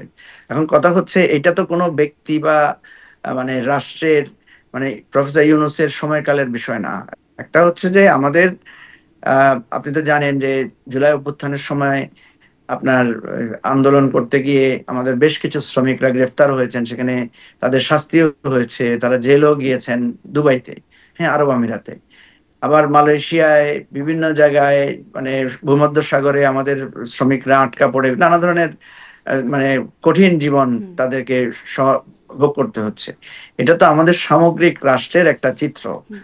তো প্রফেসর ইউনূস যেটা সবসময় বলেন, উনি এক ধরনের আশাবাদিতা, হোপ কথা বলেন যে আমরা চাকরি দিব, আমরা উদ্যোক্তা হবো, এই ধরনের কথা থেকে উনি বলেন সেটা। এটাকে আমি মানে খুব বেশি মানে এটা তো একেবারে আশার জায়গা, মানে বাস্তবতার জায়গা না। না, বাস্তবতা তো হচ্ছে আমাদের দেশের কোটি কোটি লক্ষ লক্ষ কোটি কোটি টাকা পাচার করে বেগমপাড়ায় বাড়ি হয়েছে। আমাদের দেশের একজন মানে মন্ত্রীর তার শতাধিক বাড়ি পাওয়া গেছে লন্ডনে, এটা হচ্ছে বাস্তবতা। আমাদের দেশের শত শত চোর বাটপাট মানে লুটপাটকারীরা, লুণ্ঠনকারীরা এখন ইন্ডিয়া কলকাতা বাজার ঘুরে বেড়াচ্ছে, এটা হচ্ছে বাস্তবতা। ঠিক আছে, তারপরে আপনার পিয়নের 400 কোটি টাকার মানে ব্যালেন্স থাকে, হ্যাঁ, এটা হচ্ছে বাস্তবতা। বাস্তবতা হচ্ছে যে এখনো তো এপিএস এর আওয়ামী শত কোটি লীগের টাকা নিয়ে লোকদের, যাওয়ার খবর শোনা যায়, উপদেষ্টার এপিএস। হ্যাঁ এখনো যে যাবে নাকি তো। 1 লাখ আপনি টাকার জায়গায় আপনি 5 লাখ টাকা ঘুষ দিতে হয় বলছেন মিস্টার হ্যাঁ, ফখরুল ইসলাম আলমগীর। হ্যাঁ যাচ্ছে তো ভাই, আমি তো সেটা আপনাকে হুম। বলতেছি, আপনি এই তো রাষ্ট্রটাকে বাস্তবতা, এমন কিন্তু জায়গায় ওই নিয়ে গেছেন। বাস্তবতা না যে আমাদের কাছে দরখাস্ত করছে, হাত জোড় করছে যে আমাদেরকে তরুণ পাঠাও। মানে বাস্তবতা তো সেটা কি লক্ষ্য করছে, লক্ষণ কি সেরকম মনে হচ্ছে? না, সেটা তো আমি আপনি বলতে পারবো না। উনি যখন ওনার কাছে যখন লোকরা কথা বলে, সেটা তো উনি বলতে পারবেন, উনি বাস্তবতার জায়গাতে তো পররাষ্ট্র উনি উপদেষ্টা আছেন, যেটি তাই না? বলছেন। না, পররাষ্ট্র উপদেষ্টা কি বলেছেন যে আমাদেরকে লাথি মারতেছে না, লোকেরা, লাথি যে মারতেছেন তা বাইর বলেন করে নাই, দিচ্ছে, কিন্তু এভাবে বলছেন বলছেন? যে আমাদের তাহলে কি আসলে তিনি বলছেন? উদ্বেগ প্রকাশ করছেন শিক্ষার্থীদের জন্য, যারা কাজের জন্য যাচ্ছেন তাদের জন্য অনেক কঠিন হয়ে যাচ্ছে, এর জন্য আমরা নিজেরাই দায়ী, এই না ভাই, বিষয়গুলো কঠিন তো বলছেন। একটা একটা একটা জিনিস হচ্ছে, একটা জিনিসের দুইটা দিক তো থাকেই, তাই না? আমাদের ঢাকা শহরে 5 স্টার হোটেল বাড়তেছে না? বাড়তেছে তো। আবার আমাদের বস্তিতে, আমার রাস্তায় ঘুমানোর লোক তো বাড়তেছে। দুইটাই তো বাস্তব, দুইটাই তো সত্য। আমাদের কাছে শ্রমিক চাচ্ছে, আমাদের কাছ থেকে দক্ষ শ্রমিক চাচ্ছে, আমাদের বাংলাদেশের চাহিদা আছে, এটা তো সত্য বাস্তবতা। আবার আমাদের লোকেরা বিভিন্ন জায়গায় গিয়ে অপকর্মে নানাভাবে বিতাড়িত হচ্ছে, মানে সমস্যাগ্রস্ত হচ্ছে, এটা তো বাস্তবতা। আমাদের দেশের মানে জাতিসংঘে আমাদের লোকেরা গেছে, সেখানে আমাদের বাংলাদেশিরা 2 গ্রুপ মারামারি করতেছে, এটা তো বাস্তবতা। হুম। সুতরাং দেওয়ার মানে দুইটা পৃষ্ঠা তো আছেই, দুই তার মানে ধরনের এটা দৃশ্য একটা তো আংশিক আছেই। বাস্তবতা, সারা বিশ্ব একদম তাকিয়ে আছে, বিষয়টা এমন না, আংশিক। হ্যাঁ, আপনি বলতে পারেন আংশিক, আপনি এটা আপনি ব্যাখ্যা করে যেভাবে বলেন, অসুবিধা নাই। মানে আমি আপনার কথাটাকেই বিশ্লেষণ করার চেষ্টা করছিলাম, কারণ আমি দুটো বিষয় আমলে নিচ্ছি, এক হচ্ছে পররাষ্ট্র উপদেষ্টার বক্তব্য, আমি এক তো হচ্ছে আপনাকে প্রধান উপদেষ্টার আমি তো বক্তব্য। আমি তো আপনাকে দুটাই আমলে নিতেই বলতেছি। হুম। আমি তো আপনাকে দুটা বিষয় আমলে নিতেই বলতেছি, যে আমাদের বাংলাদেশে গরিব লোকেরা বাচ্চার বেতন দিতে পারে না, আত্মহত্যা করতেছে, এটা হচ্ছে বাস্তবতা। আর আমার দেশের লোকেরা এখান থেকে টাকা লুটপাট করে বেগম পাড়া বানাচ্ছে, এটাও বাস্তবতা। ঠিক আছে, তো আপনি যদি এখন বলেন যে লুটপাট করে বেগম পাড়া বানাচ্ছে, এটা আংশিক বাস্তবতা, তাহলে ঠিক আছে, আপনার হুম। কথার সাথে একমত। আর আপনি যদি বলেন যে আহ, খিদার জ্বালায় সন্তান বিক্রি করে দিচ্ছে, সেটাও আংশিক বাস্তবতা। ঠিক আছে, আপনার কথার সাথে আমার দ্বিমত নাই। হুম। কিন্তু আসলে এটা তো একটাই জায়গা, একটাই জায়গা, সেটা হচ্ছে আমাদেরকে নিতে আগ্রহী হচ্ছে নাকি হচ্ছে না। প্রধান উপদেষ্টা বলছেন আমাদেরকে হাত জোর করবে 26 সালে, এখন আমাদের দিকে তাকিয়ে আছে, দরখাস্ত, অনেক দরখাস্ত আসছে। আর পররাষ্ট্র উপদেষ্টা বলছেন ভিসা কঠিন হয়ে গেছে, ভিসা প্রত্যাখ্যান করছে। কাজের জন্য যারা যাবেন, শিক্ষার্থীরা যাবেন, তারা উদ্বিগ্ন, তিনি নিজেও এটি দিয়ে উদ্বিগ্ন। আসলে দুটা বাস্তবতা আপনি বলছেন। শেষ আপনি প্রশ্ন বলেন থেকে আসি একটা যে জায়গায় তিনি, যাবে, জি, আর যোগ করেন, আপনি যদি বলেন বলেন। একটা একটা একটা জায়গায় যাবে শিক্ষার জন্য, আর একটা জায়গায় যাবে যে চাকরির জন্য, দুইটা তো আলাদা। আপনি দুইটাকে জটিল করে ফেলতেছেন কেন? আমি তো বলতেছি যে আমাদের শ্রমশক্তির, শ্রমবাজারের যথেষ্ট পটেনশিয়ালিটি আছে। আমাদের শ্রমবাজারের দরজা খুলতেছে, মালয়েশিয়ায় খুলতেছে, সৌদি আরবে, তারপরে আপনার যেটা বলেছে জাপানে, এটা তো খুলছে, এটা তো বাস্তবতা, এটাকে আপনি অস্বীকার করতে পারেন? জাপানে যে 1 লাখ লোক নিয়োগের প্রক্রিয়া চলছে, এটা কি মিথ্যা? আপনি কিন্তু বলেন। সেটাই, কিন্তু পররাষ্ট্র উপদেষ্টা বলছেন যে কাজের জন্য যারা যাবে তাদের জন্য কঠিন হয়ে যাচ্ছে, ঠিক শিক্ষার্থীদের আছে, জন্য। তো আপনি একটা জিনিসকে এত পেঁচাচ্ছেন কেন? আমি তো বলতেছি যে ভাই, আমি তো বলতেছি 400 কোটি টাকা পিয়নও রাখছে, এটাও বাস্তবতা। শেখ হাসিনা বলে না এটা? হুম, বলেছেন। বলছে তো। তো তো এটা তো আপনি, এটা অসুবিধা কোথায়? শেখ হাসিনা একদিকে একটা বলতেছে, আরেকজন বলতেছে আমরা খুব সৎ ভালো। ভালো লোকও তো আছে শেখ হাসিনার গ্রুপের মধ্যে, একটা দুইটা ভালো লোক থাকতে পারে না? তো আপনি দুইটা কথাকে নিয়ে এইটা বললো কেন, ওইটা কোনো, দুইজনেই সত্য কথা বলছে, ঠিক আছে? জি, মানে দুইজনেই দুজনেই সঠিক সত্যি কথা কথা বলেছে। বলছেন। একজন হচ্ছে আমাদের দিকে অনেক দরখাস্ত আসছে, আর একদিকে আমরা খুব প্রত্যাখ্যাত হচ্ছি, আমরা কাজের জন্য কঠিন হয়ে যাচ্ছে, দুটোই একসাথে সত্যি কথা। তাহলে সবশেষ জায়গায় আসি, প্রধান উপদেষ্টা আরও একটা বিষয় বলছেন, আপনি গভীর সমুদ্র কোনটাকে বন্দর মিথ্যা করে মনে দেওয়ার কথা করছেন তিনি। বলেন তো? আপনি কোনটাকে মিথ্যা মনে করছেন? আমি বিষয়টা বুঝতে পারছি না বলে আপনার কাছে প্রশ্ন করছি যে আপনি ওখানে ছিলেন বা পুরো উপদেষ্টাদের সাথেও আমি তো যাতায়াত করেন। আপনাকে ব্যাখ্যা করে, আমি তো আপনাকে ব্যাখ্যা করে বোঝানোর পরও আপনি বুঝতেছেন না। আপনি এত কম বোঝেন কেন? এই আমার আপনাকে সমস্যা আছে ব্যাখ্যা একটু, করে তো, আমি আসলে হ্যাঁ, একটু আপনার কমই একটা বুঝি সমস্যা জনাব আছে। মুজিবুর রহমান মঞ্জু। আপনার আসলে সমস্যা আছে, আমি দেখতে পাচ্ছি, এটা আগে জানতাম না। আপনাকে আমি বুঝিয়েই বললাম হুম, যে ডক্টর ইউনূস যেটা বলেছেন এটা একটা বাস্তবতা, এবং এটা প্রমাণও আছে। আপনি হুম। নিজেও স্বীকার করলেন যে 1 লক্ষ শ্রমিক জাপানে রপ্তানি করার একটা চুক্তি হয়ে গেছে। আপনি নিজে দেখলেন মালয়েশিয়ার প্রধানমন্ত্রী এসেছেন, মালয়েশিয়ার সাথে একটা চুক্তি হয়েছে, আমাদের টিকেছে। আমাদের কাছে লোক চাচ্ছে, লোক পাঠানো হচ্ছে, এটা একটা বাস্তবতা। আমি তো আপনাকে সেটাই বলছি, জি, আপনাকে বুঝেই কিন্তু বললাম। এটি কি আপনি করে হতে বলতেছেন পারে যে জনাব আপনি মুজিবুর বুঝতে রহমান মঞ্জু? পারছেন না। সারা বিশ্ব আমাদের কাছে হাত জোড় করবে, সারা বিশ্ব দরখাস্ত করছে, অথচ আমাদের ভিসা প্রত্যাখ্যাত হচ্ছে, আমাদের কাজের জন্য, আমাদের শিক্ষার্থীদের জন্য যাওয়াটা কঠিন হয়ে যাচ্ছে, আগের চেয়ে আরো কঠিন হয়ে যাচ্ছে। আপনি বলেন এবার। আমি তো বললাম দুইটা কথা, আপনি এখন বলেন না। আপনি তো মুশকিল না আপনাকে নিয়ে। আপনি হয় আমারটাকে গ্রহণ করবেন, নাহলে আপনি একটা বলবেন যে এটা সত্য না। আমি তো আপনাকে জিজ্ঞেস করলাম যে ডক্টর ইউনূস কি মিথ্যা বলছেন, না এই আপনার পররাষ্ট্র উপদেষ্টা মিথ্যা বলছেন? আপনি এটা বলে দেন, তাহলে তো হয়ে গেল। আমি এটা আপনার কাছেই জানতে চাচ্ছিলাম। আপনি বলছেন দুজনেই সত্যি আমি তো বলছেন, তার আপনাকে, মানে সারা বিশ্ব আমি তো চাইছে বলছি আবার সারা দুজনেই বিশ্ব সত্যি কথা থেকে বলছে। প্রত্যাখ্যাত হচ্ছে, এটাও সত্য। সারা বিশ্ব থেকে প্রত্যাখ্যাত হচ্ছে বলে নাই তো উনি, আপনি তো এটা নিজে বানিয়ে বলছেন। হুম, মানে সারা উনি বিশ্ব চাচ্ছে বলছেন যে আমাদেরকে, এটি একটা, আমি আসলে তাদের দুজনের হ্যাঁ, কথাটাকে উনি বলছি, উনি আবার বলছেন, আমাদের জন্য আপনি কঠিনও হয়ে অযথা যাচ্ছে। আপনি, হ্যাঁ, আপনি একটু বুঝতে, আপনি আস্তে আস্তে বোঝার চেষ্টা করুন, তাহলে সহজে বুঝবেন। আপনি এটাকে জটিল ভাবে বুঝলে তো আপনি বুঝবেন না। হুম, ওনার কাছে বিভিন্ন জায়গা থেকে যেটা চাচ্ছে, উনি আশার দিকটাকে বলেছেন। আশার দিক তো আছে, আবার হতাশার দিক আছে। উপদেষ্টা হতাশার দিক বলেছেন, এটা তো হতেই পারে। একজন আশার দিককে তুলে ধরলেন, একজন হতাশার দিক। আমাদের রাষ্ট্রটা তো এরকমই আছে। আমাদের রাষ্ট্রে আপনার 10 লাখ টাকা বেতন পায়, 15 লাখ টাকা বেতন পায়, এখন শত শত মানে অফিসিয়াল আছে। আর 10,000 টাকা বেতন পায় এরকম, বা 10,000 টাকার নিচে কম পায় লক্ষ লক্ষ আছে। এখন যে বললো যে আমাদের দেশের মানুষ না খেয়ে মারা যাচ্ছে, এটা যেমন সত্য। আর আমাদের দেশের 5 স্টার হোটেলে খাবার অপচয় হচ্ছে, দুটোটা তো খাবার প্রসঙ্গে। হুম। তো আপনি দুইটাকে একেবারে মানে জটিল করছেন কেন? আমি তো আপনাকে বলছি যে দুইটাই সত্য। একদিকে রিফিউজ হচ্ছে বিভিন্ন জায়গায়, ছাত্রদের ব্যাপারে উনি বলেছেন, আর উনি বলেছেন শ্রমিকদের ব্যাপার নিয়ে। আপনি এটাকে এত জটিল করে ভাবার দরকার নাই, ঠিক আছে? হুম, শুধু ছাত্রদের ব্যাপারে বলেন নাই, উনি কাজের ক্ষেত্রেও বলছেন যে কাজের জন্য যারা যাচ্ছেন তাদের জন্য আরে কঠিন হয়ে ভাই, যাচ্ছে। আপনি তো আমার কথা নিচ্ছেন না, তো নিচ্ছি বলে নিচ্ছি, ফেলেন আপনার না কথা আপনি নিচ্ছি, যে আপনি আপনার, বলছেন দুটাই আপনি বাস্তবতা। বলেই ফেলেন না যে উনি মিথ্যা কথা বলছে। আপনি তো আবার ভাই না, ঝামেলা আপনি বলছেন করতেছেন। দুটাই আপনাকে তো বললাম বাস্তবতা, যে আচ্ছা আপনি, আপনার কথা নিলাম, মানে সেটি তো এখন। আপনি বলেন যে দুইটা বাস্তবতা না, তাহলে তো হয়ে গেল। জি, আমার আপনি কাছে, বলে মানে দেন আমার যে কাছে দুইটা এটাই বাস্তবতা। খটকা লাগছিল, শুনেন, একসাথে দুটো কি করে বাস্তবতা হতে আপনার পারে, তো, আপনি বলছেন আমি দুটোই বলছি কি, বাস্তবতা। আপনার আপনার সাথে আমার যে আলোচনা, এটা তো দর্শকরা দেখছে, তাই না? হুম, হুম। হয় আমারটা সঠিক, নাহলে আপনারটা সঠিক। আপনি বলেন যে ওনারা দুজনে ধাপ্পাবাজি করছে, বলে ফেলেন, তাহলে না, তো হয়ে গেল। আপনারটা সঠিক বা আমি তো আমারটা সঠিক বলছি, না, হয় প্রধান উপদেষ্টা সঠিক, না হয়তো পররাষ্ট্র উপদেষ্টাটা সঠিক, আমি এটা জানতে চাচ্ছিলাম যে কোনটা সঠিক, আপনি বলছেন আপনি দুটাই বলেন। সঠিক। আপনি, আমি তো বলছি দুইটা সঠিক, দুটাই আপনি সঠিক, বলেন জি। যে ক্যাপটা আমি সঠিক। তাহলে পরের প্রশ্নে যাই। মানুষ আসলে এটা, এখান থেকে আপনার বিশ্লেষণটা নিশ্চয়ই আমলে নেবে যে দুটাই সঠিক, একই সাথে আমাদেরকে সারা বিশ্ব থেকে আমাদের জন্য আবেদনও আসছে, হাত জোড় করেও বলছে পাঠানোর জন্য, আবার আমাদের জন্য একই সাথে কঠিনও হচ্ছে, দুটোই আসলে বাস্তবতা। আহ, প্রধান উপদেষ্টা আরও বলছেন গভীর সমুদ্র বন্দর করে দেওয়ার কথা বারবার বলছেন, এভাবে হলে তাহলে সিঙ্গাপুরে পরিণত হবে। মানে এটা নিয়ে আমাদের অনেকটা কন্ট্রোভার্সি আছে, বিতর্ক জায়গা আছে, রাজনৈতিক দলগুলো এই বঙ্গোপসাগর ঘাঁটি ইত্যাদি বিষয় নিয়ে কথা বলছেন। মানে তিনি এই বিষয়টিকেই প্রায়োরিটি দিলেন, এটি আপনার কাছে কেমন লাগলো? কোনটা? এই যে বঙ্গোপসাগরের মানে গভীর সমুদ্র বন্দর করে দেওয়ার কথা তিনি বলছেন, যে তিনি এটিতে বারবার বলছেন এই বিষয়ে, আজকের বক্তব্যে বলছেন। না, আমাদের গভীর সমুদ্র বন্দরের কাজ, আমরা যেটা আপনার ওই যে মহেশখালীতে ডিপ সি পোর্টের জন্য যে কাজটা হচ্ছে, হ্যাঁ, সেখানে তো একটা বিরাট আপনার শিল্প কারখানা গড়ে ওঠার একটা সম্ভাবনা তৈরি হয়েছে। আমাদের এখানে ডিপ সি পোর্ট হলে তো এটা আমাদের জন্য আর্থসামাজিক, হুম, আমাদের কর্মসংস্থানের জন্য একটা বিরাট সুযোগ সৃষ্টি হবে, এর তো কোনো সন্দেহ নাই। ঠিক আছে, এটা তো সঠিক কথা। জি, আপনি এটাকে সমর্থন করছেন, মানে সঠিক কথা তো বটেই, কিন্তু এটা নিয়ে অনেক বিতর্কের জায়গা তৈরি হয়েছে, মানে রাজনৈতিক দলগুলো না, অনেকে। বিতর্ক বিতর্ক তো থাকতেই পারে, কারণ সবাই তো সবকিছুর ব্যাপারে একমত হবে এমন কোনো কথা নাই।